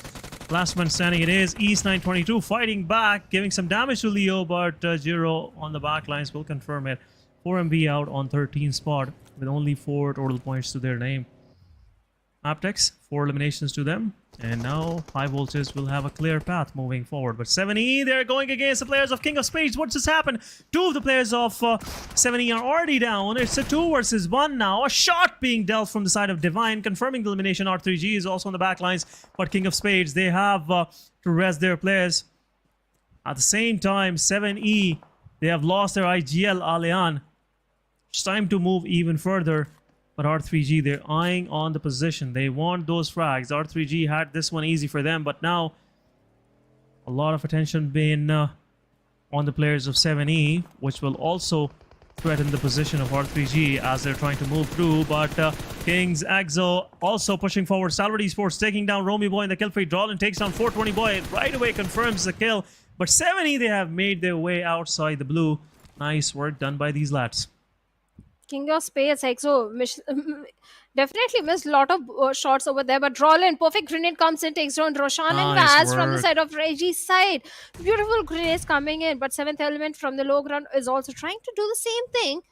The grenades are being flung over. They know there is a guy uphill perfectly right on the face of Exo Nice of KS. work. And with Jesus. that, King of Spades has been eliminated, and 7th element, they're safe for now, but how do they make that journey inside the circle? How they're going to transition themselves inside the circle is still a big question. T2K again having a very good spot. Even SKYLIGHTZ Gaming are placed perfectly, but SKYLIGHTZ, they will have to engage in too many fights because hey, look at it in the mini map. Stalwarts are in the close proximity. High voltage DC are also in the close proximity. So if they head inside the circle, SKYLIGHTZ Gaming is the first team they will have to break a fight with. But Stalwarts, they are picking a fight with high voltage DC, and looks like high voltage nice DC work, are on the 70. receiving end. Hard 3G, Last unfortunate. player of Reggie's side has been eliminated, and now high voltage DC is still in a very big trouble. They are. Stalwart Esports just getting some more kills. There you go on the other side. Jokey Boy takes down Leo from Mabetex. A third party happening from SKYLIGHTZ on Stalwart Esports. IC as well. STE down to last two players. Prediction comes in, and I would predict HellRaisers, as they are, the one that needs the chicken dinner the most. We'll go with HellRaisers for sure. Fingers crossed. Let's see if they will be able to get the chicken dinner for themselves. But 7E on the other side, they're confirming some eliminations on the players of Magnus Esports. High voltage DC, they've already been pushed on the players by the players of Stalwart Esports. IC still knocked out. Third party is there, but high voltage, they're taking fight on two fronts. Ryok could possibly be the next victim. His position will get revealed for sure, and it will be over for high voltage. It will be because Ryuk and Aero, they are too far away from each other. And speaking of prediction, I'll again go with T2K this time, but SKYLIGHTZ Gaming, well, they're also opening things up onto the plus of Stalwart Esports right now when Nizet has been taken down and Ryuk is trying to find the confirmation point onto him. 7th Element and Magnus also locking horns with each other as per the finished feed, and Magnus Esports, well, they have been eliminated after a fantastic run, 9 elims to their name. Stalwarts with only tops remaining, and AUG in his hand, still not inside the safety net of the circle from the backline. So last player of high voltage can still be that ugly thorn for him. Yeah, it could be. Stalwart Esports, they have lost their player in third parties, yeah, for sure. This could be a decisive fight between both of these players. There you go. Tops throwing some utility now. And this could be over for the guy, but Ryok, he's even pushing forward. Mafia Ninja on the other side takes down Arrow. Close 1v1. S12K versus DBS. We'll see which got the more power, but a shot on both sides. The third party from SKYLIGHTZ Gaming confirmed the final one, and it will give a breath of fresh air to the players, to the final player of Stalwart Esports. But High HR, they are now under pressure by T2K. T2K, one of the player is knocked out. Gyante from the back backstabs the player. Last man standing it is. Romeo Boy gets knocked out from 52 Esports. How? That is possible. That's my question. 52 comeback. Little far away from his teammates. I wonder what was Rig doing so far away. Now there is no chance of a revival coming in. 7th Element, well, they have also been eliminated from the lobby on the 8th spot. HR, yes, they do have a good compound, but even look at Mabetex. I wish I could change my prediction because Mabetex, they do have a very good chance of taking this one, but unfortunately I can't change.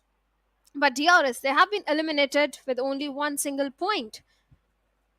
One single elimination point. Let me rephrase. Mabetex Valley finally finds tops, and with that Stalwarts also bids bye-bye on the 6th spot with 2 LMs. HR, they're not making too much noise. They're ready with their DBS, those grenades, but T2K being not scouting the area properly. XPMPL, what were you thinking? And instantly taken down. The confirmation point will be made, but Jane is also ready to strike, and No Fear finally shows himself. Jane wants to be very sure that he can knock him down, but No Fear did receive hefty damage, but finally he's safe. Yeah, Circle has already shifted slightly, more, not slightly, extremely toward the northeastern side, and this has somewhat put HR on the edges. Romeo Boy with an 8 takes down Love, and T2K is left with last man standing. Comeback on the back lines also could be a possible threat for the guys of HR. Confirmation coming their way. 52 Esports losing their players, but Mabetex Esports comeback is the last man standing. Slowly and steadily, 52 losing their players one by one. Mabetex will have those eliminations for themselves, but Jokey Boy takes down Leo, and could possibly be a confirmation coming their way. Mabetex down to 2-1 standing. HR, now they're attracting a lot of attention. SKYLIGHTZ Gaming, T2K, 52 Esports, all of them are looking toward them. This compound is a safe haven for now, but Wally confirms 52 Esports. Zeblala, 52, down to last man standing. Comeback. This could be a possible confirmation for HR guys. HR now, their back is pretty much clear for sure. You know, not that clear, but it's a one player from each team, T2K and 52 Esports. But rest, every fight they have to take is in front of them. 6th phase it is, still 3 more circle shifts need to happen. And it doesn't look like HR will be able to survive for long. Next, pushes forward, will go for the fight. Gets shot on the face, and this will be a second knockout. HR losing 2 of their players in the process. Jane really striking hard on the players, and HR left with only last man standing. Jokey boy. Nade goes in, but not much of the help. But some more nades also coming their way. Another nade thrown, and it will be a confirmation. Jokey boy won't be able to survive. Rescue his player as well, and it will be a confirmation. Only 1 elimination to the players of HR. Single elimination, but good position points they can still gather. They just have to be patient. And in the epicenter of the circle, we have the players of Mabetex Esports. Mabetex Leo OP finally finds a confirmation point onto No Fear, and SKYLIGHTZ remaining with only 3 players. And Jokey boy, Desert from such a far away distance takes him down. And with that, HellRaisers also bids bye-bye with a single elimination on the 4th spot. 50 to come back, also bids bye-bye. Mabetex Esports finally going very aggressive, finding players here and there. And now only 2 teams remaining. SKYLIGHTZ Gaming, who need those points so badly to qualify, and Mabetex Esports having a very good run and momentum and the control of the circle as well. Yeah, circle is toward the Mabetex, and now 4 man standing versus 3 of SKYLIGHTZ. We'll see if SKYLIGHTZ will be able to get this chicken dinner. It will be 20 points for them for sure if they confirm these one for themselves.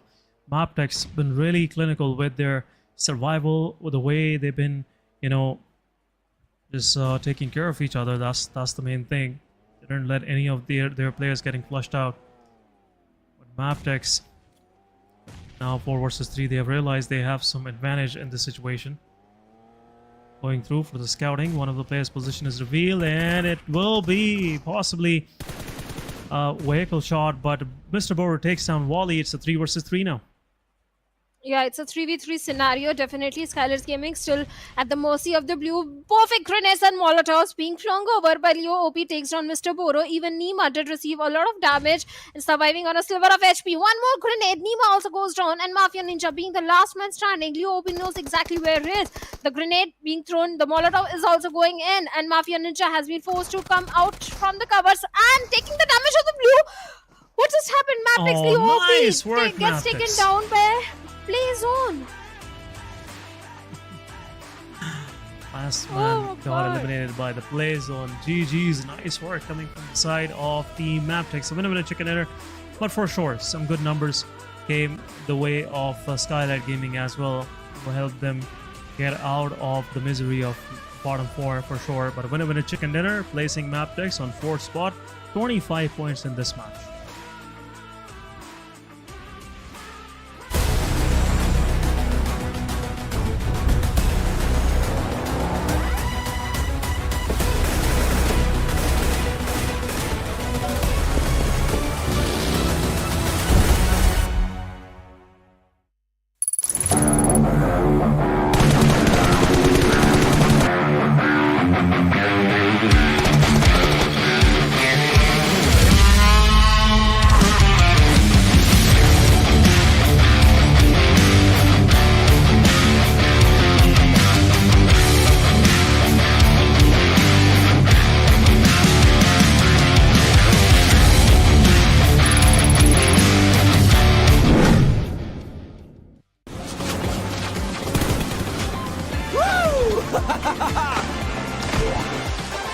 Welcome to Airdrop Carnival.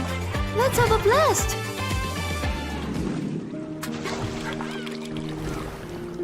This is for you.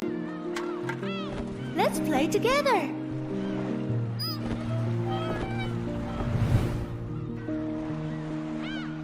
Let's take a break.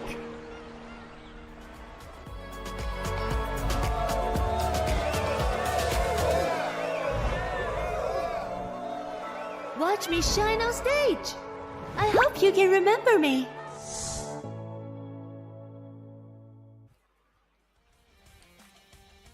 Welcome back, guys. After this short break and watching PMPL South Asia Championship Fall 2023, this is the final day of the league stages. This is your host Essen, with me Shadow on the desk. Shadow, welcome back. And an outstanding finish by Mabetex Esports for sure. 15 total eliminations and a chicken dinner as well. Well, certainly they dropped in somewhere towards the southern side. From there, they went in for a very good rotation. And in the final circle as well, they had a very good compound to their name, and the only compound it was to them. So definitely in the final circle, if you have a good compound, it's going to be your game. That is exactly what happened with the players of Mabetex. They had all the 4 players alive, but in the end Leo went a little aggressive, went inside the blue zone to take down the last player of SKYLIGHTZ Gaming, but unfortunately the blue zone came in and he was taken out. But thankfully his teammate was there to back him up. But the journey to the top 16 is getting so intense. SKYLIGHTZ Gaming at the 11th hour, finally they are fighting with their tooth and nail. Again, a very good game coming from their side. Yeah, very good game, and really propelled them in the top ranks as well. 4th spot they are sitting right now. But let's have a quick look at the MVP, guys. MVP for sure will be someone from Mabetex, and it is Leo OP with 690 damage, 299 healing done, and 4 knockouts, 21 minutes of survival, 2 assists.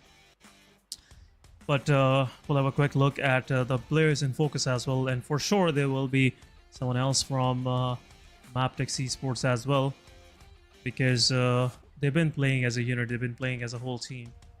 I wouldn't be surprised to see Desert there. Yeah, sure. 4 eliminations for Desert. T2 for OP with 5 for 7th element. What a fight outside the blue 7th element took against Magnus Esports, King of Spades, and also some part of Regicide as well.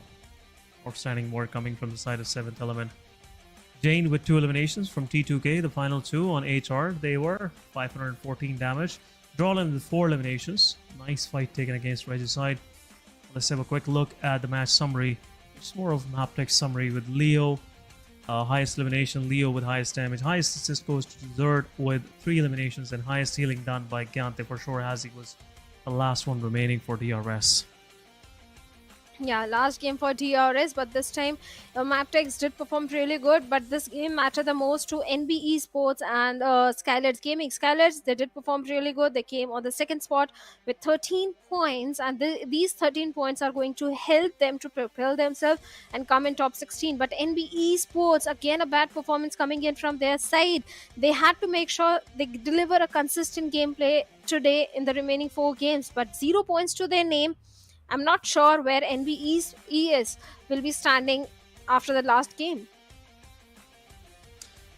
Yeah, NBeSports 0 points. You know, early on they took a clash drop with Magnus Esports, and Magnus right now they're pretty safe. 9 eliminations to Magnus. They are number 4 on this match ranking. T2K with 5 and HR with 5. Regicide got some good points as well for themselves. But overall ranking it is, guys, before last 2 matches, let's have a quick look. DRS still on top at 139. Raw officials is pretty close. Raw are sitting on the benches for sure. So they have a chance to just get closer to the 1st spot. 4 Miracle Vibes on 3rd spot, 117. Aegon XI 8 are pretty down now. They were pretty close to 4 Miracle Vibes. Now looking at the 2nd page, 7th element, they have 85 points. They are in the safe zone now. SKYLIGHTZ Gaming, nice work done. They are on 12th spot, 73 total points. Stalwart Esports with 72, 52 with 69, NBeSports with 56, pretty close. SRX3X, they have managed to get out of the bottom 4 now. King of Spades been pushed down, but it's 54-54 for both of these guys. So, not gonna lie, it's getting difficult for tough HellRaisers, Regicides to even get qualified. Regicide pretty close, yeah, one good match for them. Will do the deed, but King of Spades, SRX3X, and NBeSports, they are pretty low right now. Reggie said they have to make sure a good game comes in, but this time we have Miramar coming in, where Group B will be sitting out. So that means Mabetex, DRS, King of Spades, 52 Esports. They won't be playing this one. Only one game remaining for this particular group, and the group that will be joining in is going to be Group C, Raw, ISC, I8 Esports, and TUF. Even TUF, they have to deliver a good performance in this one. And when it comes to Miramar, I don't know what's going to happen. It's not so easy to play Miramar. Miramar still is a big map. You have chances.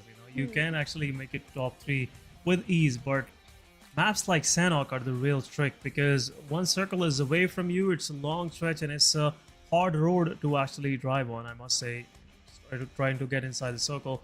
So that's been the story for Magnus, 7th Element, T2K, as they were trying to make their way inside the circle from up north. It was a difficult terrain for them to maneuver on, but overall, Sanhok is always full of surprises. Mabetex, at one point, they were inside the circle, then they had to make their way inside the circle. HR, pretty nice sitting there. T2K's Jane with outstanding performance, just rattling them off and not letting anything going their way, for sure. So that's been the story. Sanhok is always surprising, but in Miramar, you still have a chance. You can make some progress. A good match will help you to actually at least get qualified. I'm really looking forward toward Regicide, Team Tough, and HR. Also King of Spades to make a move. They are one heck of a squad, and coming this far, it will be, I would say, a difficult thing to just realize that they came to the league stages but couldn't qualify for finals from there. They were so close, but we'll see. We still have 2 more matches, but in a moment we are moving toward our final match, and I will also bid goodbye to my co-caster Shadow, because in a moment Fritz will be joining us. Shadow, thank you so much for being here, for entertaining us all throughout these 3 matches. And Fritz, welcome to the show. Welcome to PMPL South Asia Championship.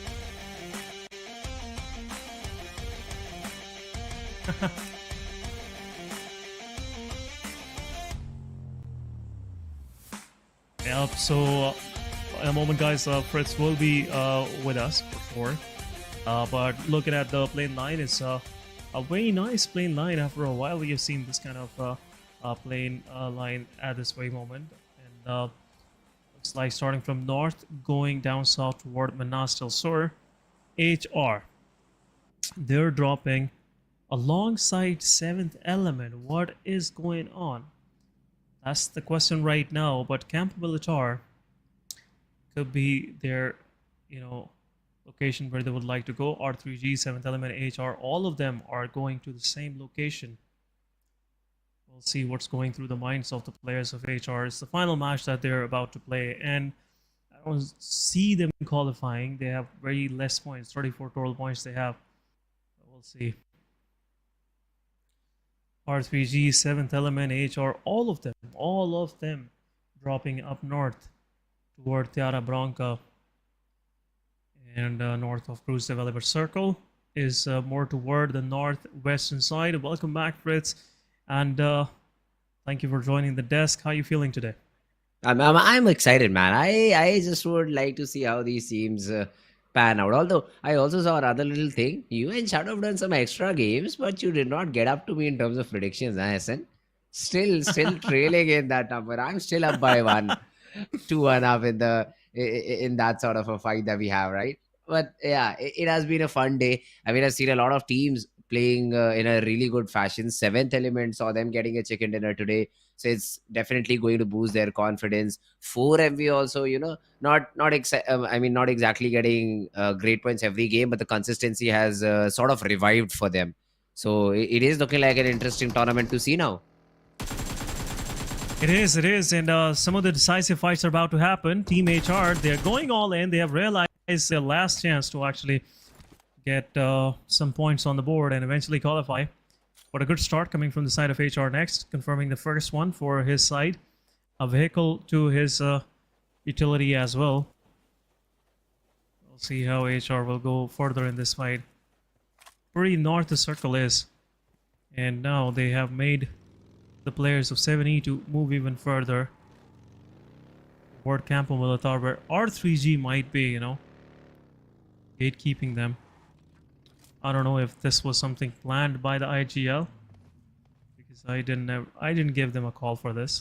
But we'll see how these guys will go. It's been a rough experience for them in terms of connectivity and everything. But it was their first time in PMPL South Asia Championship. They made it to this extent. Would love to see them moving forward, but doesn't look like, because it's their final match, Fritz. And yeah, we'll see how things will go. I mean, this is the format of the tournament, right? You need to be in top 16, and you've been given days. But yeah, as you said, I mean, sometimes the luck is also not with you, not being able to connect properly to the game. Yeah, it happens. Not in our control, so you just can just try and put it behind your back and hopefully perform when you get that next opportunity, right? Because as they say in the last PMPL SAC, you'll get another chance. Yes, the season will be different. It will take a little bit more time. You'll have to go through all the grueling qualifiers and everything, but you'll get another chance. So probably just hope for the best possible result in the upcoming tournaments. But yeah, for now, it's going to be a difficult road ahead. On the other hand, though, the teams that are still eyeing out for that spot, I mean, T2K for one, this time around, again, just looting in slowly and steadily. No early fights seen among either of these teams this time around. So it's only 7th Element who've lost a player. But then, except for them, nobody else has even sort of initiated the battle. And yeah, 4MV, Chumasera, no drop clashes over here. And they are looking really, really strong and really, really happy. Yeah, 4MV, I was thinking no one is even trying to, actually give them any challenge. This last 2 games and just, make it a little difficult for MV to, move toward the first page. The first position. They're already on the first page. But not happening right now. NBeSports on the other side, they're just eyeing on the position of SKYLIGHTZ Gaming as they are pretty much in the open, slight north toward the crater field. SKYLIGHTZ is pretty dispersed. 7th Element, they are not going to their drop location La Cobria. So SC have it for them. We'll see how these guys will play from there on. NBeSports, they realize it's their last chance to qualify, so they might be slightly over aggressive, just like HR, and make things a little difficult for SKYLIGHTZ Gaming. SKYLIGHTZ Gaming in the previous match, finishing on the 2nd spot in Sanhok, really propelled them toward the top 12, giving them slight peace of mind that they are somewhat safe. But still, 2 matches, anything can happen. Any team can come with some good points and take that position from them. Oh, well, yeah, that's true. I mean, SKYLIGHTZ Gaming having a good game definitely puts them in a little bit of a situation where they can feel sort of comfortable. So that is something that'll be going on for them. IHC in the meanwhile, I do see Alex as a best possible vehicle for this map. I think Monster Truck is the best possible vehicle because it can just climb on heights so very quickly that the normal Dacias and the UAZs cannot. I mean, you see Mirado instead of Dacia, but you get the point. Buggies, I hate them. You just have to blast one tire off a buggy and it just spins out of control and you just die. Plus the minibuses. It's as slow as a snail, man. And that's why Tarzan will take a lot of damage. You're not able to escape in that minivan that easily. Tarzan falls off, and I don't think so even Team Tough has any more ideas about how to bring him back. Oh, look at this. This is not good for Tarzan. No revival coming for this guy for sure.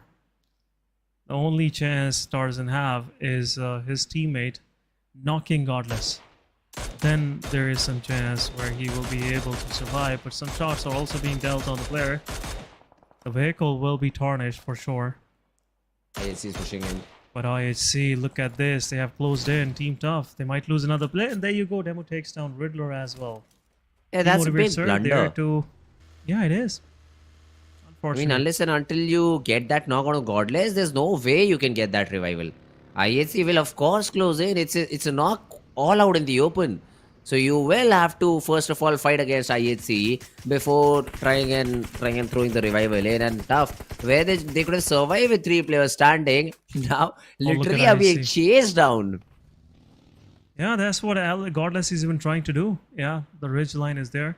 There might be a 1v1 between H2SO4, but Tarzan gets flushed as well. Also, Demotivate Sir. H2SO4's position is revealed. Demotivate Sir is on the back lines. He's not there in the fight, but Riddler get confirmed. 1v1 happening. Nade going, and it will take down H2SO4. Tough down to last man standing. A fountain of water popping out of his crate. Nice animation, I must say. So tough. This is the fountain of sorrow for them. They are left with last man standing, and their qualification is on stake for sure. I'm pretty sure Tough is nowhere in a situation where they'll be able to find some good points in this match. Only 1 point on one player surviving. I mean, for how long can even a player survive in a map like Miramar? It's so big. You can literally rotate anywhere you want, but still at the end, when it's a fight that you have to take, you're a solo player, and that's where your confidence already starts falling down. 7th element though, Alian is already out of the game, and now they are picking up a fight with the players of Team Reggie's side. That could be a good nade. Maybe even gets the knock, but it's only the damage. It's only damage that this guy has been able to get. And now Goku is surrounded in 2 different directions. A double push is coming. If he's able to nail the nade, it could have been a different story. But yeah, that's the best you can get. It's a trade by Reggie's side. They will be able to bring their player back up and then convert this fight into a 4v2. Yeah, for sure. Another player about to go down from Reggie's side. Noki is there. A Molotov will be thrown to his side. Also, rest of the Reggie's side are going into a fight. 70 already lost one of their players early on against HR, and they are not in an advantageous position. 2 versus 4 it is now. Blue Zone is on their back as well. Reggie's side, they want to have these 2 eliminations for themselves as well. Roshan, 420 Boy, and Noki. All of these guys are fraggers. There's no support player, so things are not looking good for the players of 7E. Divine in the open, taking some damage. There you go, 420 Boy with his AKM. Final man standing of 7E will get flushed, and Reggie's side winning this fight for themselves. 3 eliminations to their name, and a quick finish also will res up their player. And some good loot available for them as well, guys. It will have some healing, and Reggie's side, once they will heal themselves, will go a little down south. Circle has shifted, pretty much centric, close to El Pozo, and some part of Power Grid are also included. But Leo, they have already placed themselves on a pretty high location. We'll see how they will create some value, get some value out of this from this high. So far, 1 team gets eliminated from the match. Been a slow start, Fitz. Yeah, I mean, when qualification is at stake, as in everybody will take their precautions. So, of course, these teams are going to play it out real slow. Now, Nova is already tossing a nade, and that's a beautiful one. Oh, nice. Sky was just like, yeah, I'm up high. Nobody can even touch me, but then there's a nade in his face. And suddenly, what? Opponent in that position? Although, for some reason, Novax did not go ahead with that confirmation and has allowed the player to crawl back down. So the revival can still be facilitated by Team Raw Esports. And this could be a little bit of a mistake maybe from the side of Team Leo, because this was a free point. It was a free point, but at the same time, Leo takes down the players of HR. Romeo Boy gets taken down, and High Voltage, as they knocked the player, but Yetauta will confirm the elimination. So if it is Sky or HR, still what matters is the number. T2K Chain going against 3 players of 3X.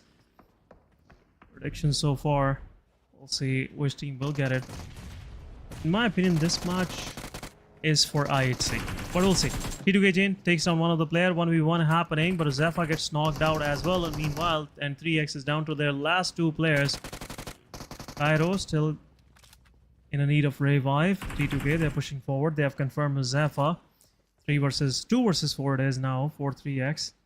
Cairo in the upper room for sure. Nade will just lodge this player and confirm the elimination. And it is for them, 3X. Losing players right, left, and center. Magnus Esports going against R3G. What is going on? Both of these teams need a good match for themselves. But Magnus Esports, they picked up one of their players. But on the other side, SRX3X going against the players of T2K. Confirmation happening. Shami was the last one standing. A shotgun to his face. SRX3X gets confirmed, but what is just going on? AHR on the other side. They're trying to make their way in, getting peppered down by the side of Magnus. Jokey Boy gets knocked out. Next gets confirmed, and HR is out with only 1 point. GG's. Oh, HellRaisers, not the best possible game, but oh well, I have not predicted till now. Well, who should I go with? I mean, who should I make the winners of this game? More like that. I'd say SKYLIGHTZ Gaming. All right, let's just go with them. 3 frags to their name. Still getting a few more shots out of the players of Team Regicide. Could be an interesting team, but as soon as I say that, I mean, no fear. Literally, the MVP for this team has been taken away, and SKYLIGHTZ Gaming showed no interest in getting that revival. Yeah, so the guy's pretty forward. It's his mistake. He overextended, and Stalwart Esports are not shy of punishing that mistake from the guy. Stalwart Esports, now they have tasted the blood in the water for sure. Will go for the hunt. SKYLIGHTZ Gaming pretty close by. The dispersion is pretty spread out. But STE might face some fire from the side of Magnus Esports. Rollin just giving out his whole magnum. Say whole magazine. I was just thinking about AWM at the main time. But whole magazine, but no success, no knockouts. But SKYLIGHTZ Gaming Nima has been pushed by the players of STE, making him to reposition. And now Nima is in a safe space. Yeah, Nima will survive, no problem. Should be able to heal himself back up, get the reset that is needed, but then also has to make sure to get inside the zone as quickly as possible. 40 seconds on the clock, and the stage number 4 will do decent damage. So you cannot stay out of the zone for a very long period of time. Egon XI8 as well, engaging into that early battle and losing a player of their own. This will hurt them a lot in the longer fights, in the longer run. It will for sure. Now Magnus Esports, they're eyeing on that position where SKYLIGHTZ Gaming player is holding on to. Aegon XI8, they got one of their players flushed out, but at the same time T2K gets confirmed. Love there to trade it back on the players of Aegon. Where is it happening? Actually, that's my question. Both of these teams are on the southern part of the map. But Aegon XI once again going against the players of T2K. Father gets knocked out. Jane will go for the confirmation. No cover fire coming from the side of Aegon. Last man standing for them. 2 of the players are knocked out. T2K have a total control now. It's a 3 versus 1. And we'll see if T2K Love will go toward Uzum. Just finishing things off. But he's about to regroup with his team. At the same time, Team Raw officials, the back lines join in. This is some time for Uzum to go and revive his players. But we'll see how that will happen. 4MV on the other side, confirming the elimination, and T2K is out. Raw officials getting some elimination for themselves, and some of them goes to 4 Miracle Wipes. Yeah, a little bit unfortunate for the players of T2K. They were fighting it out against Aegon XI8, and suddenly came in the players of Team Raw Esports. Before you could even recover from Raw, there was 4MV on your tail. Now that's a classic 4th party that we've seen with the players of Team T2K happen. Now 4MV will also try and get inside the zone because they're a little bit far away. But then Aegon XI8, the revival has to be facilitated after only and only after which they will try to get inside the zone. But yeah, I think the zone gets the better, or maybe the player was not revived in time. That's why he's taken out of the game. Yeah, Falak was trying to get back to that compound where Uzum was holding on to. But it was pretty far, and he was bleeding out. Sure, so... Oh, Aegon, Uzum is the last one standing for sure. Malik knows that there was someone there. So he's just gatekeeping. At the same time, Leo is going against the players of High Voltage DC. Some utilities being traded on both sides. But High Voltage DC is in a tricky position. Some good nades launched to perfection will do the job. But Leo somewhat missing the target. Smoke's being deployed. Just want to get a little closer. Siam with the nade. Another nade goes in. Some chip damage to the players, but not a quick finish. But in the blue zone, Aegon XI8, the final player is there. Will get flushed for sure. But at this very moment, Looks like this match has become a stalemate situation between the players. There you go. Malik confirms the last one standing, and Hagon is out on 12th spot with 1 elimination to their name. Oh, Jetauta. No way.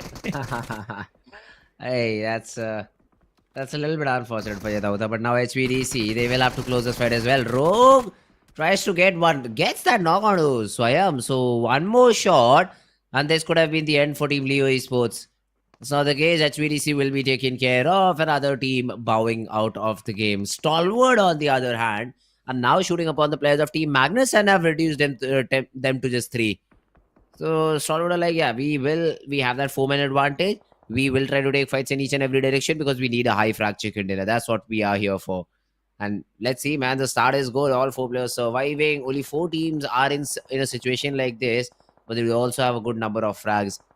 Everything will just help the players of Team Stalwart. They get another one, and even the players of Team SKYLIGHTZ Gaming have chimed into action. One after the other are getting some frags. But Roy Esports, in that fight against Reggie's side, it was just one player, Roshan, who just gets one knock, but then has been properly traded out. Yeah, quick trade coming their way. 4MV on the other side going against IHC. IHC confirming some elimination for themselves, but at the same time, Magnus Esports lost 2 of their players. A moment ago, Magnus was a full-fledged squad, and now, with a coordinated effort coming from the side of Stalwart Esports, it's down to last man standing. But R3G, still last player. We're left with only 2, and Probin confirmed. I believe it was Roshan. Yes, it was Roshan that got flushed a moment ago, but Pro officials still 4 eliminations to their name. They are pretty close to the circle at the same time, getting a lot of chip damage from far away. 4MV is there pretty much in the open. But SKYLIGHTZ Gaming, now they realize might be Leo wants to push on their location, and they want to confirm those eliminations with the utility usage. It's happening on the northeastern side of the map. Right now, SKYLIGHTZ Gaming are left with only 2 players. It's a big compound. It's a big paper mill, I guess, which they have to defend. Still, I'm just curious how these guys will do it. It's a big area to just defend. But anyhow, the team that is in total action is Stalwart Esports. Action with 4 eliminations. Nice work by this guy. Yes, Stalwart Esports, they are looking good right now. Overall 6 eliminations to their name. I think they'll get a couple more onto the players of Team Leo if they're able to get a proper angle on this. But then they're also hoping that they do not get third party from a different direction. I mean, it's of course a great thing to take a measure. And you know there's a lot many teams towards your eastern side of the map. So it's not going to be easy at all. Meanwhile, East got spotted down. A few chip shots being thrown in. Godless almost on the verge of getting that knock. 4MV, they will be able to get that reset. East will again just go on for survival as he's the only player left. Look at this. It's only stage number 5, Asin, and we already have 4 teams on the verge of getting eliminated, being represented by just 1 player each. SKYLIGHTZ and Leo, they just have a little bit of an upper hand in situations like these because they have 2 players for their side. Yeah, the 2 of the players are on their side, but at the same time, demotivated Sir from a pretty far area, still getting some knocks. He's the last man standing. He's made his team to top 10, but we'll see how far he can go. It's an urban city. Someone can survive for sure, yeah. Chances are there. But 4MV being pushed by the players of Leo. There's some aggressive pushes coming in. Leo Swayam is knocked out. Mafia Ninja will confirm it. It's a 1 versus 1. And now it's pretty much over for Leo. Leo done and dusted. SKYLIGHTZ Gaming successfully. A lot of tongue slipping today, but successfully guarding their paper mill. They have attracted attention from the side of Stalwart Esports, also getting third party as they're stepping out in the open. 4MV in the backlines gets flushed on the 9th spot, and some warning shots from the side of Mafia Ninja. Pushing back the players of STE. But now they are on the edge of the circle, and Stalwart Esports have to push this way if they want to survive. So it's getting a little difficult for SKYLIGHTZ Gaming now. Yeah, that's true. SKYLIGHTZ Gaming, they will be put in a little bit of a difficult spot considering they only have 2 of their players remaining. Plus, if they have to move inside the zone in the next few seconds, it'll be even more difficult. Now, IC has already spotted down Mr. Buru. Some shots were exchanged, but no damage done on either side. So no harm, no foul. SKYLIGHTZ should stop giving noise, right? They should just cut the noise right now so that they can slowly and steadily rotate in the zone. Because at the end of the day, you'll have a zone where you'll have to move inside of it, and there'll be teams gatekeeping you. Right now, you're trying to gatekeep the players of Team Stalwart Esports, but one knock is what it all takes. Stalwart action though, I think, has been spotted down by Demotivator. Some shots thrown out of him. Needs to get the reset. But yeah, Stalwart, they've also moved inside the zone just at the edge of it. But it does not matter as, you just need to be inside the zone. That's all. NBeSports are the team who have their crosshairs set onto the Stalwart guys. Good retaliation fire as well at NB. They won't have that easy of a tie because then even SKYLIGHTZ Gaming will push onto a compound where you have just a solo player try to hold it down. Yeah, one player off right now. NBeSports is pretty far from his team. A revival won't be able to happen. There is a pretty open space there, but this guy can serve as a surprise to the players of SKYLIGHTZ Gaming as they will be comfortable pushing to their neighboring compound, and their 1v2 won't be a difficulty if the players are pushing from open for SKYLIGHTZ Gaming, making things really difficult for the players of STE to just hold on to right next to this arena. But now NBeSports, they have something for themselves, but SKYLIGHTZ Gaming on the back lines. Mondo's nade takes down one of the players, but open players of Stalwart Esports as they are pushing forward. A shotgun in the hands of Icy will go in. The gun is not equipped, but still Mondo confirms elimination. STE is left with only one player that is still outside, and he is going for the shots. We'll confirm this one. He has a machine gun LMG, but NBeSports, they have lost one more players in the process. 8 eliminations to the name of STE.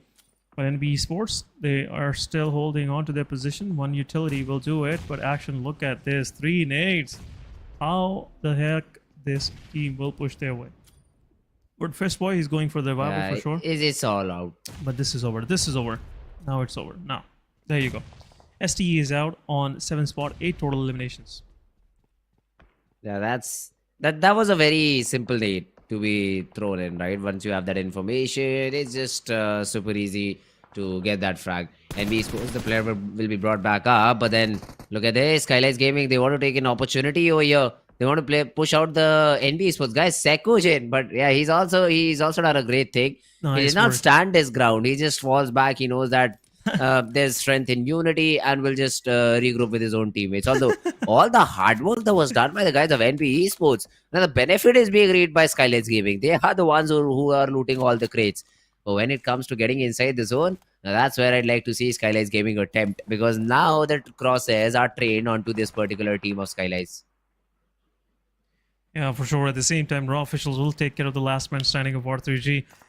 Bot finished 3 points to their name, so we'll see how that thing will work out for them. 5 total points, but Tough's demotivated Sir stepping out in the open for the first time, and he's getting peppered by 3 side, and a lot of damage being dealt as he was trying to cross the road without the red light, and it's been over for him. IHC confirming the 8th elimination, and now the fight is between top 4, where IHC is the only one with 4 of their players standing. Looks like it is slightly getting easier for IHC to even move further. Raw is on the back lines with 3 of their players standing. This will be interesting. We'll see how IHC will move inside the circle. They are on the edges, and a circle shift toward them is much needed. But SKYLIGHTZ Gaming, they're pushing forward. Sekujin and their shotgun being thrown in a shot, but not much of the help. No help coming their way, but some Molotov. What was that? Looked at each other. Changed his mind. They just looked at each other. But yeah, nobody shoot a shot. What should I say? Shoot a bullet? Because it's not a bullet, it's a complete shell for Mafia Ninja. He has a shotgun. And both of them had mollies or nades in their hands. So SKYLIGHTZ Gaming would be lucky to still be alive. Now, how much the other players will attempt to take them down? That's the biggest question. Because Raw Esports is another team who has all 4 players surviving. They are making their way inside the zone, and they have the most prime position. I mean, the literal central control is with the players of Team Raw Esports. So now, how do they, just convert this game? It served them on a silver platter. It's for them to eat it out.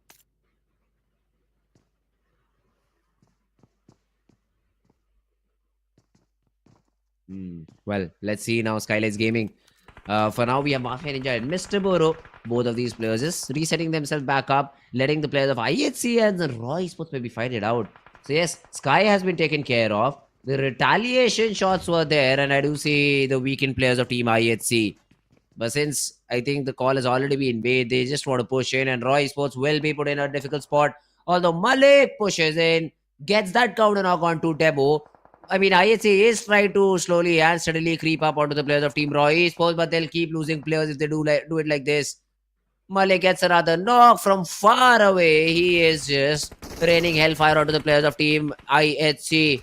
Demo's already out. Zol around the corner gets the pre-fire, gets the job done, gets one knock, gets the second one too. Aiming for the third, but this time finally the trade is there. It's all down to Godless, who will be picked apart once again by the man far away. It will be Malik who will put an end to this fragging spree that IHC had. Great job done by Malik, but this will give the opportunity for NBeSports to jump down and maybe put some pressure onto the players of Team Raw. But this fight first between SKYLIGHTZ Gaming and and NBeSports is going to be the most important one.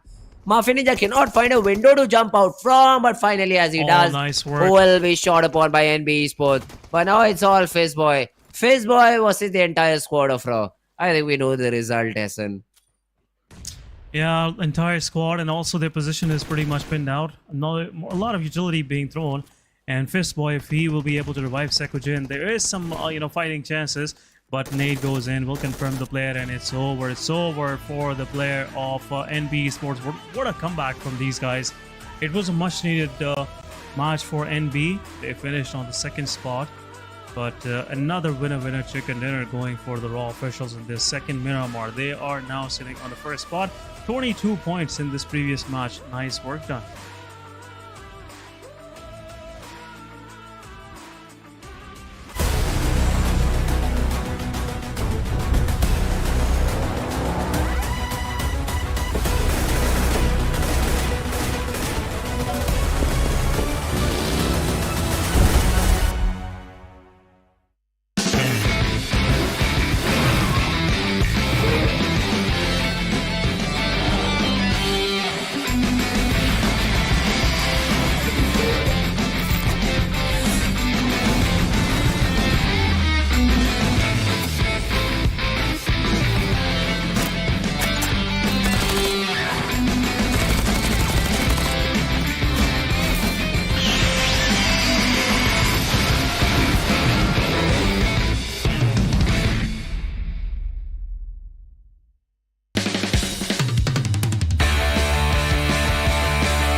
Alright guys, back after a short little break. What a game, man. What a game of Miramar that we've just seen. It was a really fun one. It started off with a little bit of fights. I say one fight because HellRaisers were the ones to get that frag out of the 7th element. Guys, again, the middle stages of the game were where most of these fights finally happened. And towards the end, it was a brawl. So basically, IHC and Raw Esports, whoever wins that battle wins the game, because SKYLIGHTZ Gaming and NBeSports were just curled up with each other. So either of these teams had to take the stance, either of these teams had to get the job done, get the frag done, and that's exactly what happened.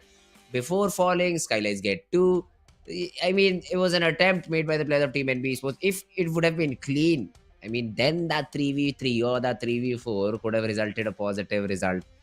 But yeah, at the end, it was good knocks coming in from Team SKYLIGHTZ Gaming. They did not let the players of Team NBeSports play the game as they hoped for.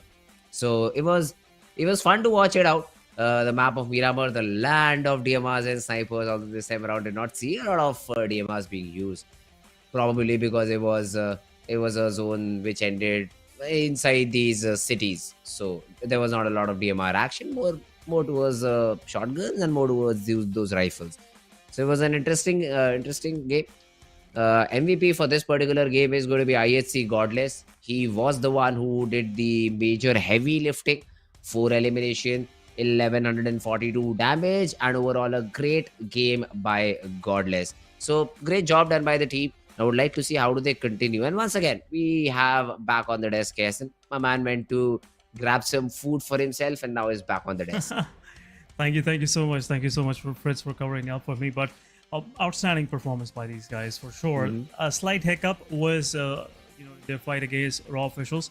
They're pretty spread out. They left one of their players in the back just for the safety, but that safety was not there on time. And IHC just lost that 4 versus 3 fight for sure. But players focus. We have Malik with 6 elimination this time around. Raw is really farming some good points for themselves. 5 to Sky, 6 elimination to Action. What a match for this guy as well. But Mr. Boru, survival coming from this guy, 828 damage, 47 minutes of survival and 2 eliminations, making to the 3rd spot. Just keeping themselves safe, keeping their heads out of the hot water for sure. And now they are in a safe zone. Last match of the day, and then pretty much looks like SKYLIGHTZ Gaming will be a safe situation. Yeah, SKYLIGHTZ Gaming, they attempted it, but it's only 2 elimination. But now let's have a look at the match summary as well. Malik had the highest elimination. Wow, 6 eliminations overall for the guy. Just on the damage basis, I think Godless was able to get the MVP. Otherwise, Malik did have a great impact overall. Yes, and looks like for sure, in this very situation, IHC, they kept their composure throughout the match, and unfortunately they just were so close to the chicken dinner and just lost it anyhow.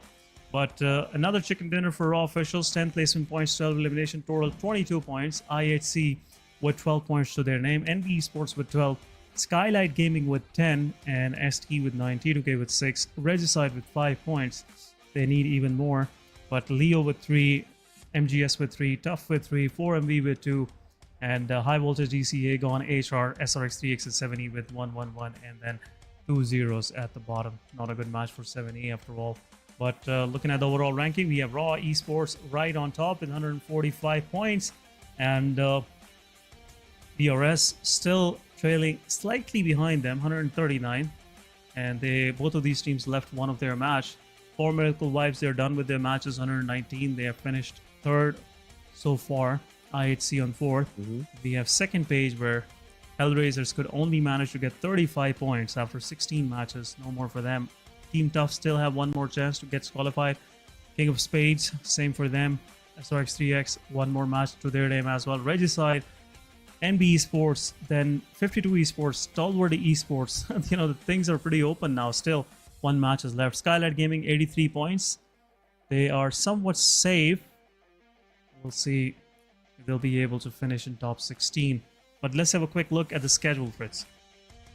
Yeah, this is going to be a match where Group A sits it out. So now all the teams that were in Group A, they do not have any more chances left. But then teams like SKYLIGHTZ Gaming were on the 12th spot, 13th spot.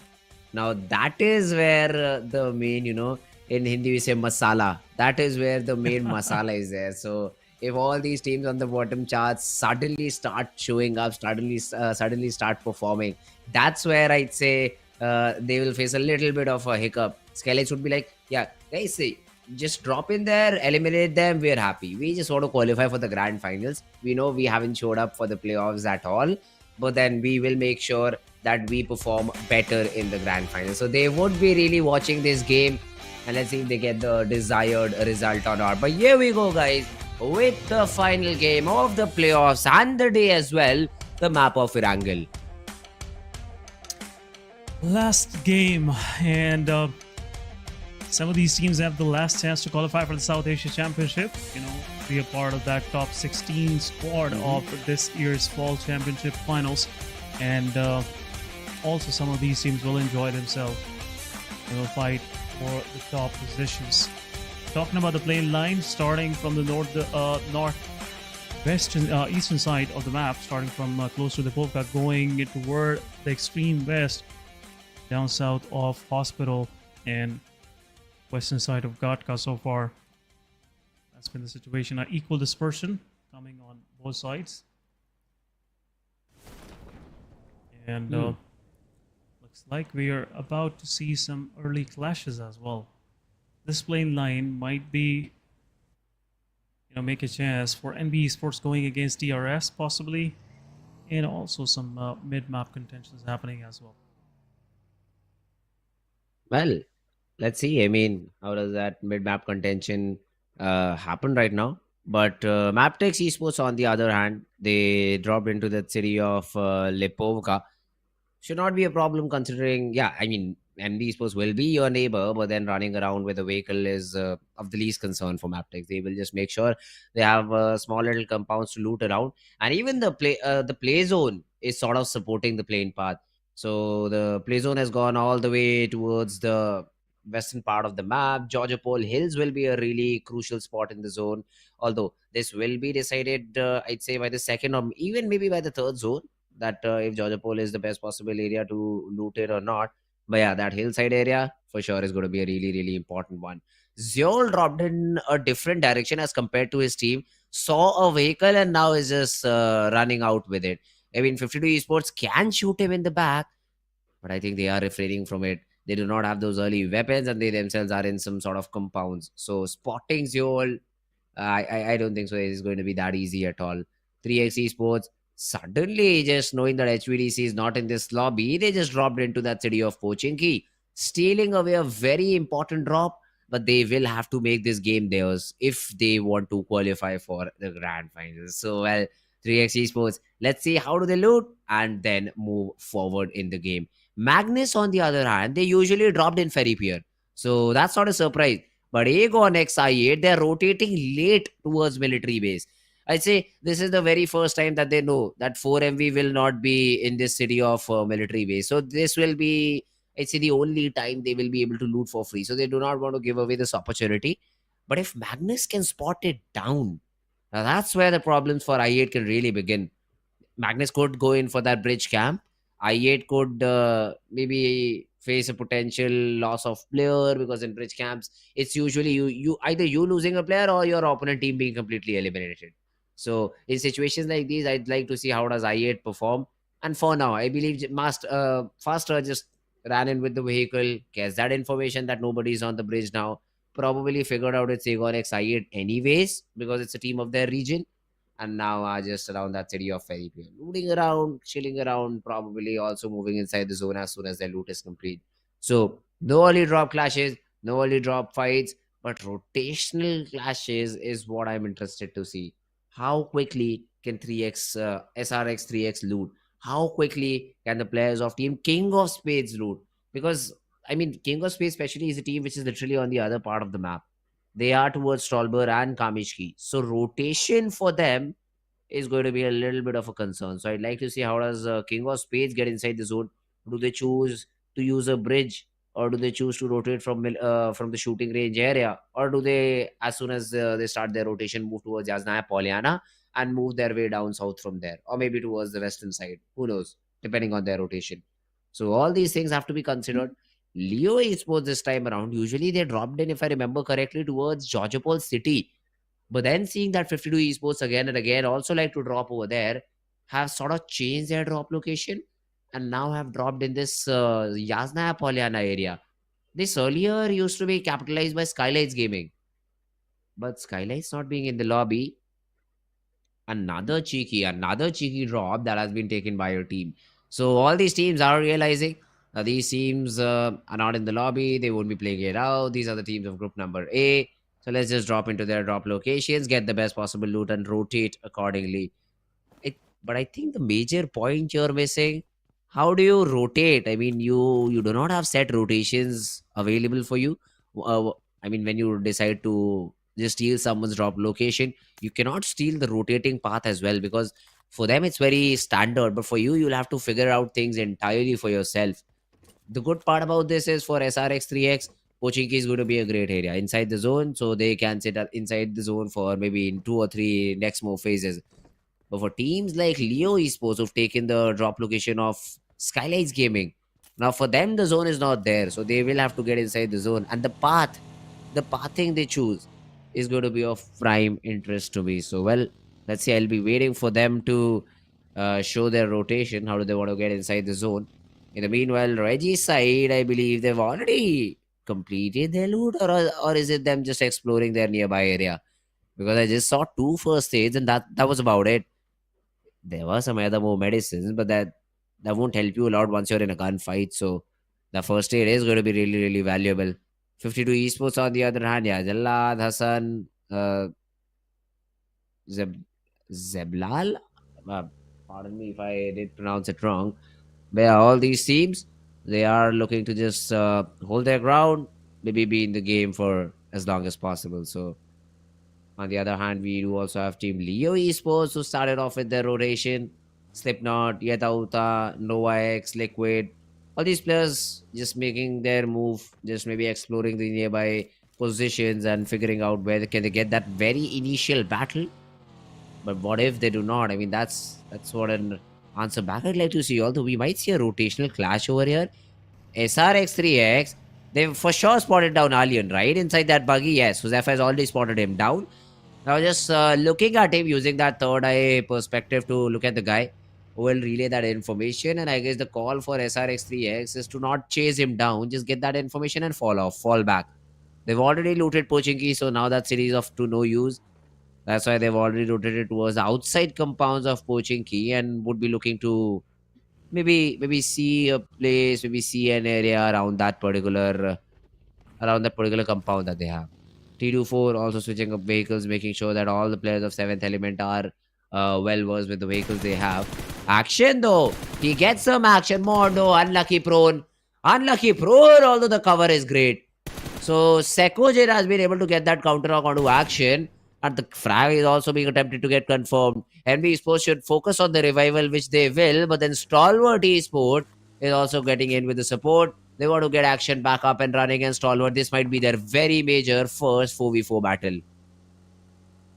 Yeah, the match has just started, and in the first fight, we are seeing NBeSports, the one struggling to qualify against Stalwart Esports, the mighty giants. But nice shot on Sekujin. Nice work, I see.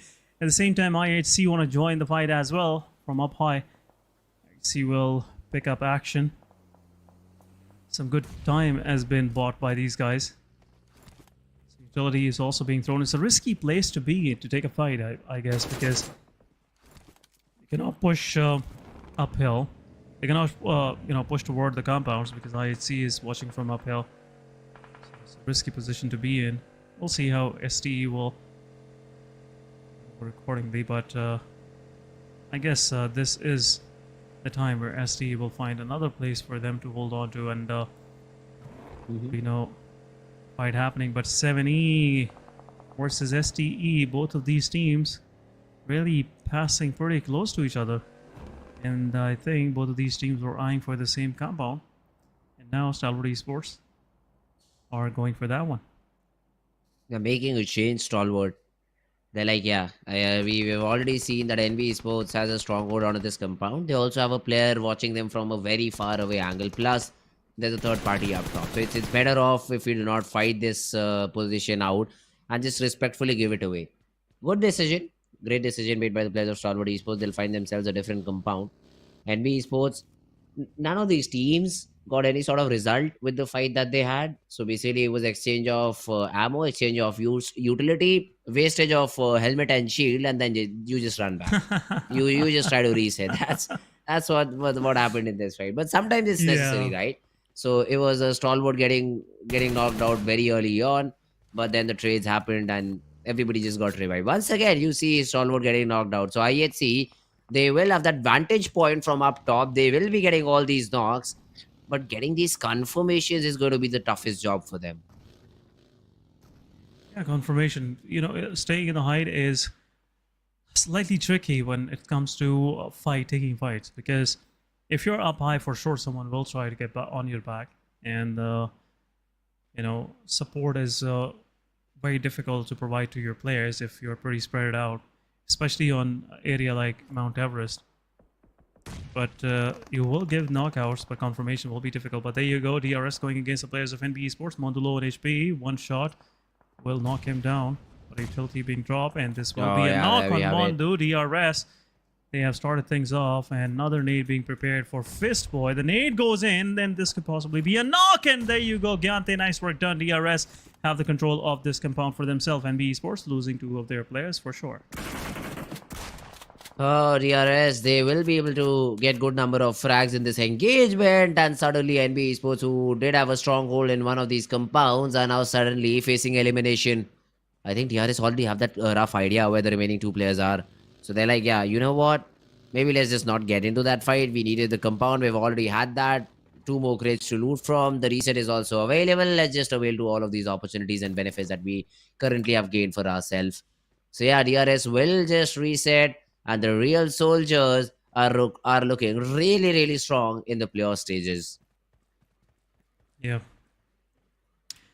League stages, they are just giving out the statement to the players in the lobby that they're here for a GC qualification for sure.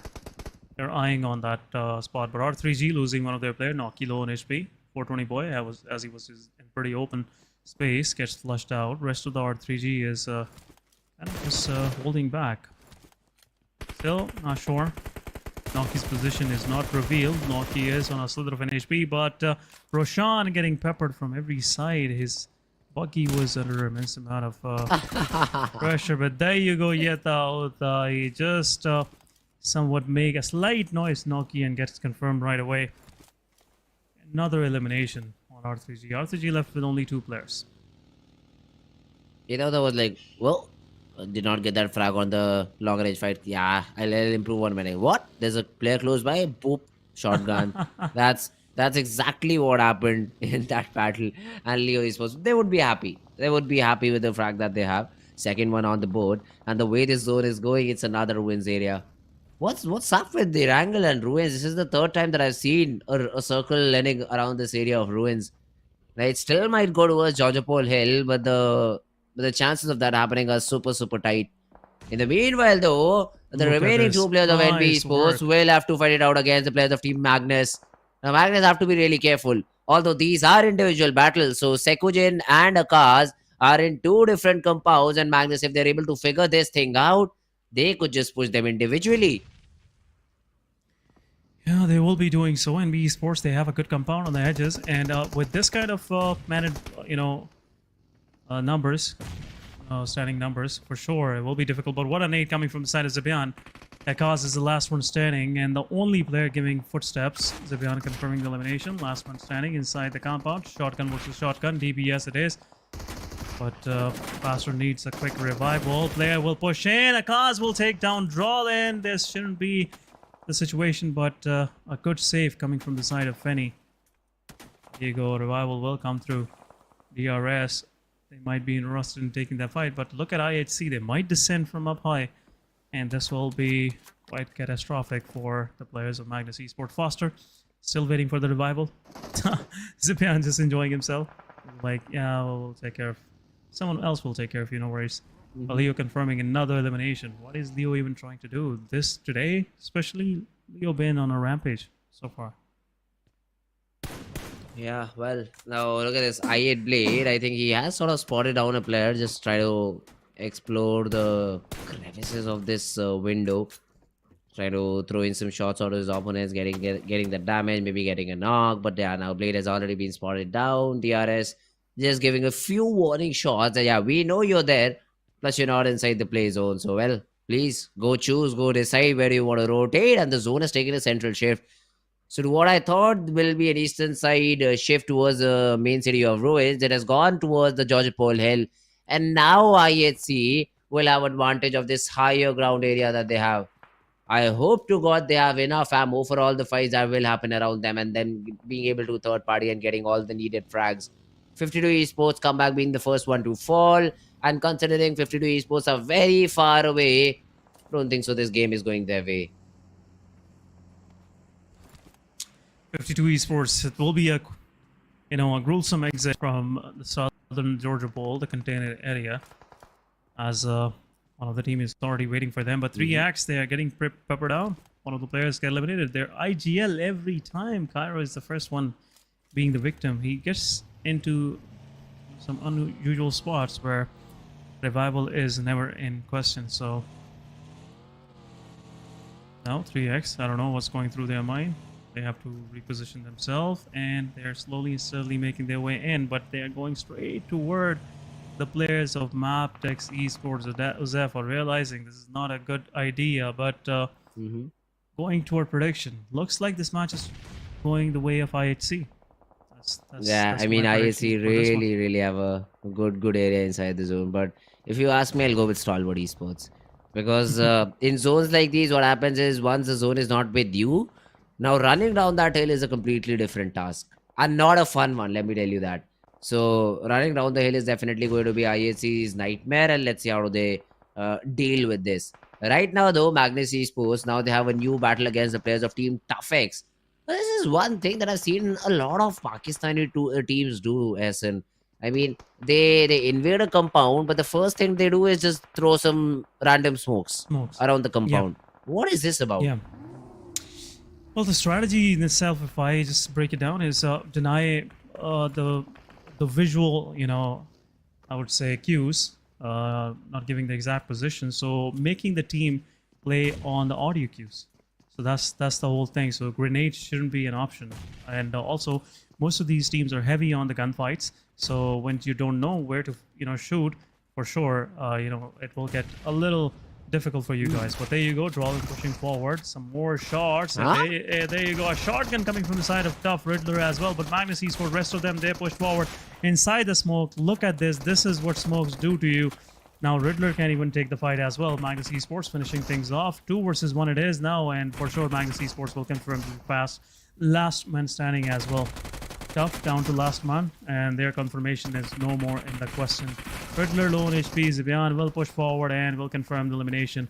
It's over, but Magnus Esports got some good numbers for themselves. Tough getting eliminated on 13 spot, 2 eliminations.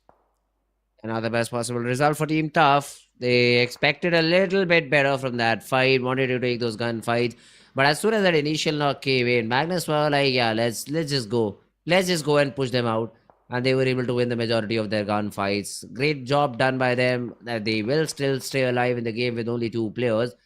But should not be that big of a problem. Although, a lot of fights have already started to happen. So all these teams who were outside the zone hoping for a late rotation inside were just caught off guard. The nades are also being reigned supreme, and T2K, they also lost a couple of players. Yeah, T2K, they lost the player, but there you go. Raw officials confirming some more. They're eyeing for the first spot. And, just, keeping that first spot maintained for themselves. But T2K on the other side, they're pretty much in a safe place. They will qualify, but this fight is getting difficult on the eastern edge. In the kill feed, Mabetex takes down one of the players of Erangel side. Uzum gets knocked out. By the same time, Raw officials getting some shots back from the side of Love. 2 versus 3 it is. T2K XMPL in the open. Some shots being given, but what a nice, cover fire coming. Last one, 1 versus 1 between both of the players. Position is revealed, and there you go. Nade been thrown by Prabin in the open. Steps out XMPL, but nice work as XMPL will save Love, and Raw official is out on 10th spot with 6 elimination. A rampage match going for these guys, and last one off Aegon will also get spotted out. It's over. 7th element now. They want to third party. Back to back happening here, Fritz. These guys are not giving us even a break. Not at all. Look at this. A very risky move, but somehow the shots did not connect. And now XMPL will fall. I don't think so. It's a long surviving game for the side of Team T2K. T24 though still being a little bit reckless. Will be caught off guard. Gets the knock, but the trade from Goku bot is always there. So 7th element will survive. They've been able to get themselves in top 6 and with 3 defeat points. I think they are confirming their slot for the grand finals over here, Essen. For sure. They kept themselves out of that misery in the match number 3, I guess, in Erangel, or second match it was, where they got the chicken dinner for themselves. But now they are just capitalizing on top of that. As Ashad is playing, he is the substitute. It totally means that these guys are just, feeling themselves. Divine is there for the rest. He's not playing in this match. And 7E, they have realized, okay, yeah, sure, we are qualified, so let's enjoy ourselves. Let's give Ashad the taste of South Asia Championship lobby. But at the same time, DRS going against Magnus Esports. Magnus Esports got one of their players knocked out. At the same time, Stalwart Esports, they are weighing their options, which way to go if the circle shifts even further toward the west. But Magnus Esports gets flushed out. IHC confirming the final kill. And Magnus Esports, with 6 total elimination to their name, gets eliminated on 6th spot. Mabetex, now it's time for them to go against DRS. SKYLIGHTZ and Rules OG are the ones surviving. Oh yeah, that's true. Now let's see. Mabetex Desert has been able to get one knock. An action will be confirmed. Oh, but no way. Wait a second. Wally did not even know what hit him. The vehicle slammed in. The player got knocked out, but off to no use. Now Jiro is sitting in the vehicle that was brought by the players of Team DRS. Do they expect? Does not matter. Killer gets that knock with the spam. And Leo will be finished off because on the other side, DRS. 7th element get that third party. So the real soldiers, they are over here to get as many frag points as possible, man. 9 eliminations, 3 eliminations on Mabetex Esports. And what was that? That unexpected stop by the guys of DRS really rattled the defenses of Mabetex, as they weren't expecting this kind of, a quick surprise coming from DRS. This was, quite an interesting way of surprising your opponent. But Stalwart Esports, their position is on the edge. DRS might be eyeing toward there. It will be an interesting fight. We'll see how DRS will hit them from multiple sides. For 7th element, a possible threat for DRS is now away, and they have made their way to the footstools of this Mount Everest, where IHC demo is already waiting for them. This could be a 1 versus 3 situation for the player. Ashad gets knocked out while he was trying to, leave from his vehicle. 780 to 4 OP going against the whole of IHC, and 8 is being prepared. Ashad getting knocked out is not the good sighting for his team. He'll try to get himself revived, but there you go. Goku bot gets confirmed. Gets knocked out on the back lines as well by Stalwart Esports. 3-4 OP is the last one standing. Oh no, he's cooking a nade, but did not even get an opportunity to throw it out. Demo will just push him, will just eliminate him, and IHC, a team in top 3. They are looking strong. They are really looking strong. Plus DRS and Stalwart Esports probably will just fight it amongst each other. And IHC will have that easy chicken is what I think from this point onwards. Let's see though. I mean, if they're able to achieve something or not. The zone is not with the players of Team DRS, so they slowly and steadily are moving in. Look at the map control that DRS is opting out for. All of these players are all alone, and even if one of these guys gets knocked out, revival would become a nightmare. It will be. The only thing right now, their focus is to just get, the possible every spot that they can get on the edge of the circle. And that's been the strategy. Stalwart Esports, they are pretty much pinned down. Gyante taking one of the IHC players down, but sure, he will get revived. Not a big problem for IHC. But man advantage is totally toward 2 of these teams, DRS and IHC. Stalwart Esports only 3 man standing. They have lost one of their players. That setup is pretty nice for Stalwart Esports in this very moment. No one can push them actually. There will be a surprise for anyone pushing toward this compound. Now DRS, they have attracted attention from up high. Like DRS might get peppered down, but as they are trying to break the door, paving a path for the nades to go in the compound, but getting a lot of damage from up high. Yeah, Look at that. Regardless, this time around, lands a headshot.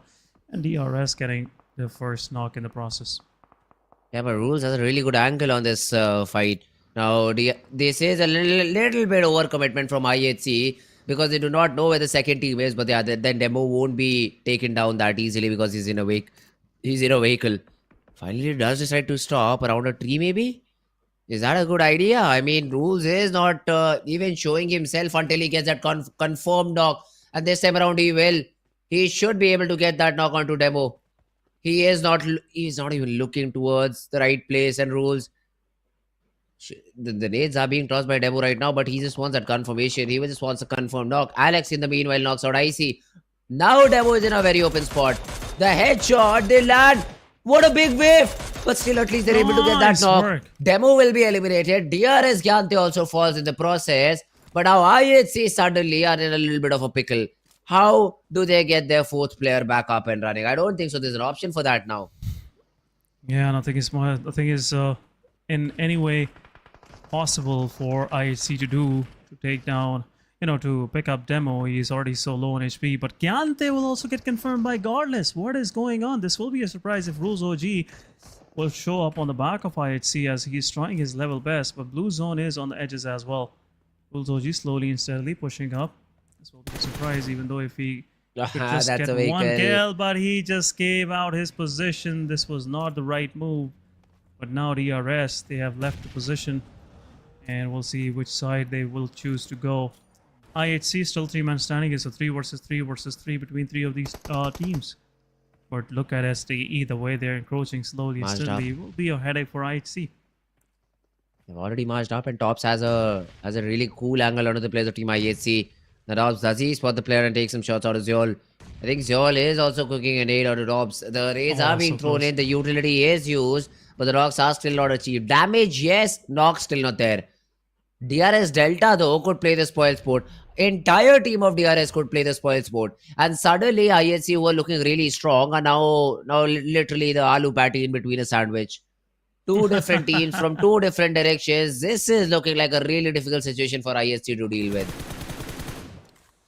Yeah, they're pretty much sandwiched, I must say. Stalwart Esports, they want their pit, and DRS slowly and steadily closing in as well. But as this is an uphill battle for SDE, it will be difficult for them. But Rules OG, slight spot, but look at this. Delta now knows where Nurse is there, and this will be a knock for sure. And a knock, a good strike coming from the side of DRS. Will that be a win for DRS? This is my question. This has opened some options for the players of DRS to move in, but SDE takes down one of the players of IHC. Trading happening on every side. DRS the only one, have 3 of their players standing, but Rules OG confirms Nurzit. SDE down to 2-man standing, but some of these nades can actually do the damage, can do the wonders, but IHC, they have to pick up Alex and have to move inside the circle as well. DRS have the map control, and looks like SDE and IHC are going to gatekeep real bad. The players, DRS, Killer YT, he gets on the back and confirms elimination. Now it's down to Stalwart Esports and DRS, 3 versus 2 it is, Fritz. And the kind of map control team DRS have, looks like the chicken is going their way.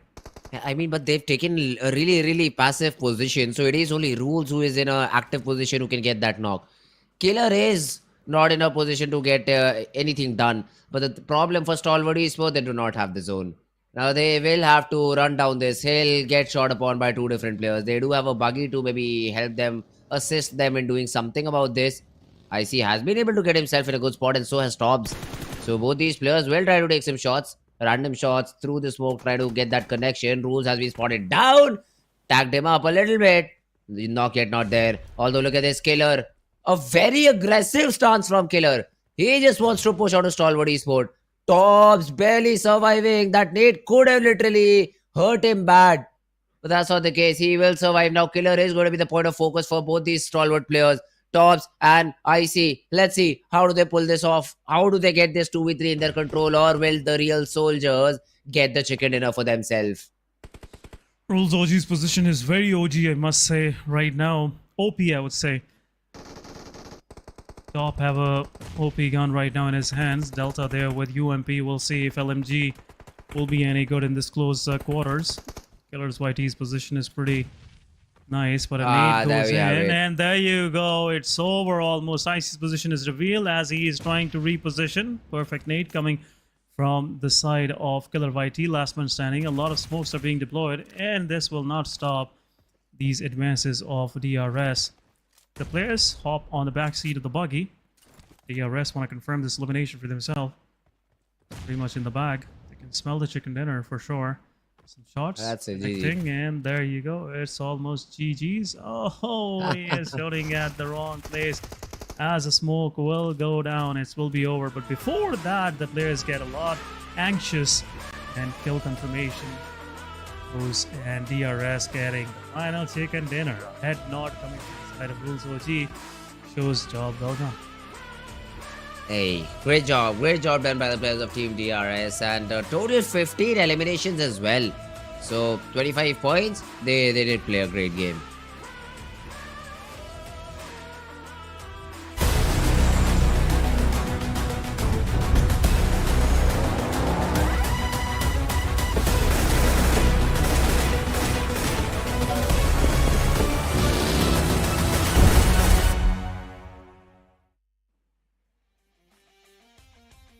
Welcome back, guys. After this short break and watching PMPL South Asia Championship Fall 2023. This is your host, Jason, with me, Fritz, on the desk. But Fritz, it's an end to the league stages. Final match. Yes. And again, a winner chicken dinner for DRS. They started off with a chicken dinner, ended with a chicken dinner. A dream run for them throughout these 4 days.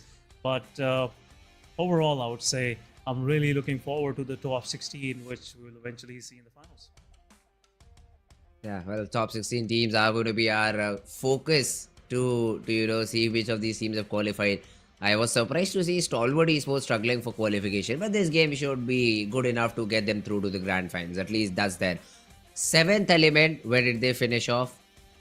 SRX3X, I think they're eliminated. They did not have a great game, so probably that's a team that's going home. HellRaisers as well, not going to qualify for the grand finals.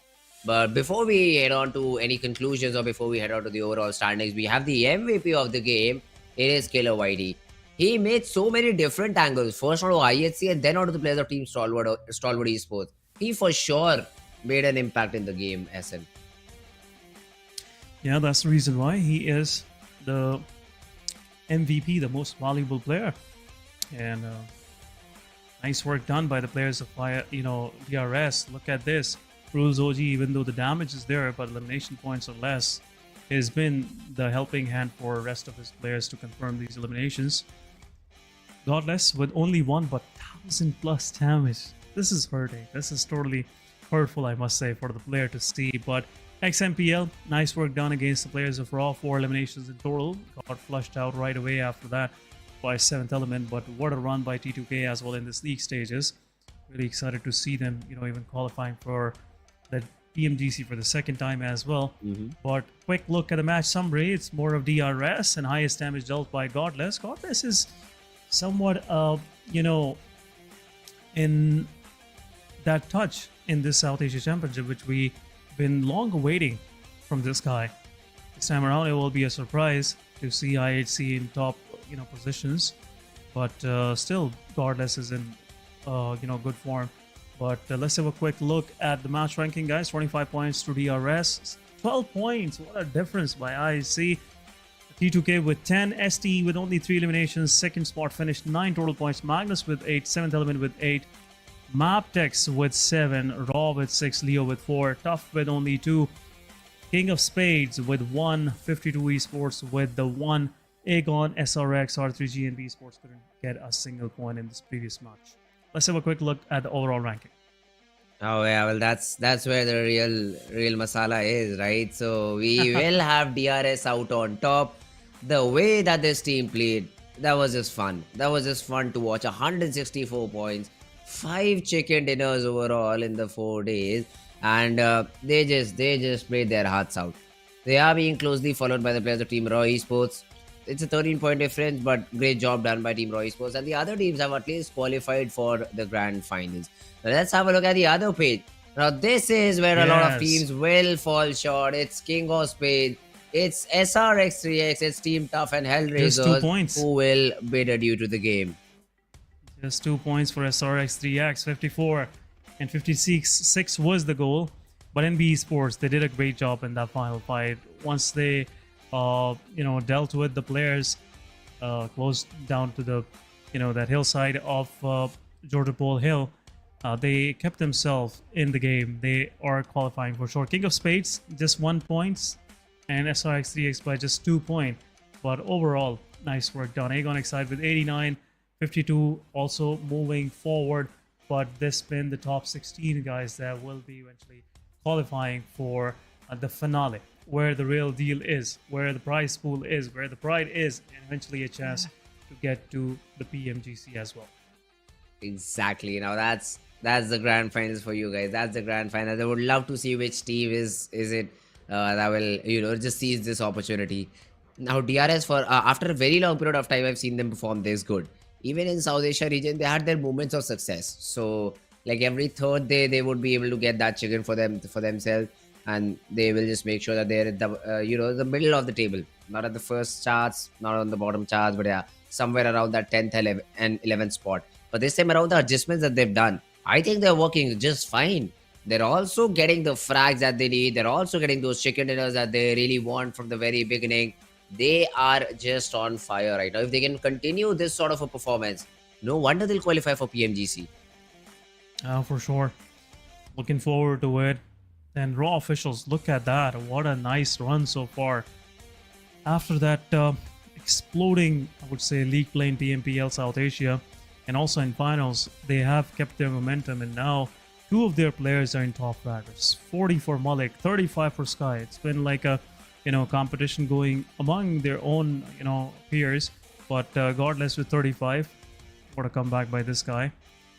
East with some good numbers as well. But let's have a quick look at the day summary. 2 chicken dinners for Raw.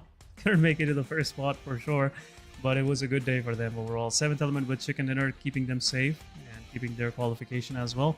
DRS finishing things off with a chicken dinner, 15 eliminations, 12 knockouts. Nice work done. Mabetex with 15 eliminations, chicken dinner. Another good match from them. And Miramar, both of the Miramars, Raw officials were very dominating in their performances, in their 4v4 fights. And even though in the second last Miramar of the day, their fight against IHC was outstanding, I must say. It was very strategically placed, and a job well done by the side of Raw officials. Yeah, Raw officials. I mean, I still remember their interview after they were so close at winning their normal PMPL league, the South Asian league. And the only thing that were pointed out, the Nepali casters were taking that interview, and they were like, yeah, at least we're happy to see a team be in this position the way that Raw did. I mean, they were so consistent throughout the tournament. The grand finals as well, they came in and showed us what they made of. But at the end was that comeback from 4MV that essentially, stopped that sort of Cinderella run for them. I mean, they almost had their opportunity, but then 4MV came in with a banger of a day. But yeah, man, Raw Esports. So earlier, what I felt when I saw these teams, let's say T2K versus 4MV, it's a 4v4 gunfight. Yeah, it's 4MV's fight. This is not going to be an easy battle for T2K. The way they use the nades, the way they use utilities, 4MV is just superior. But now when I see Raw Esports fighting with someone else, I'm like, yeah, no, these guys can do anything. These just can do anything about these Mongolian teams. So I was just very happy to see the Nepali region, just rising back once again. So, well, I'm really excited to see the grand finals. I think we will have a day's break before that, but it'll be fun to see who wins it out, who wins the SAC championship out. Yeah, guys, we'll be back with the finals on Thursday next week. Till then, take care of yourself. This was your host, Essen. With me was Chris once again. And see you then. Take care of yourself and have a good one.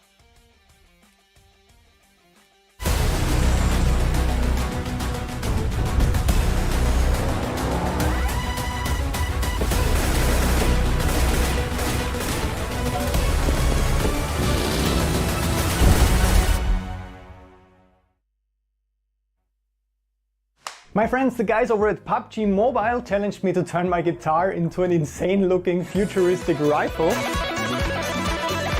More specifically, the Dandy Grooster Set Cadence Maestro M24 upgradable firearm. Okay, that's very specific, since that challenge sounds like the usual madness we're doing here on the channel. I accept this challenge. But how do you want to do that? I can't do it alone, so I got the world's leading light design, special effect and show designer and my favorite tattoo artist in the entire world to help with the design and manufacturing of this insane looking laser rifle gun, and then to play some crazy super challenging shred licks over a funk track. Paint it, that's probably a good idea. I think all real guitar builders will cringe hard at this video. I don't think that this is how you usually do it. Okay, so now we have a black guitar, but we have to add a lot of rifle elements to it.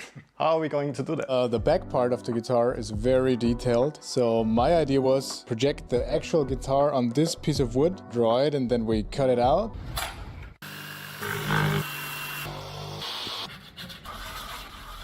You don't have to hold it like a baby.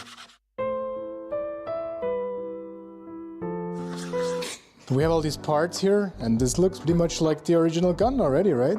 Yeah.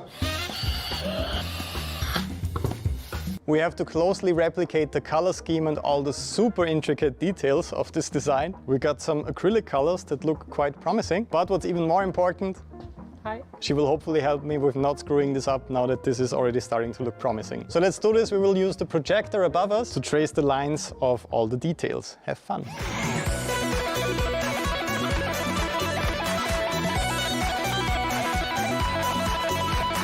We simply used some black zip ties and it's actually surprisingly balanced.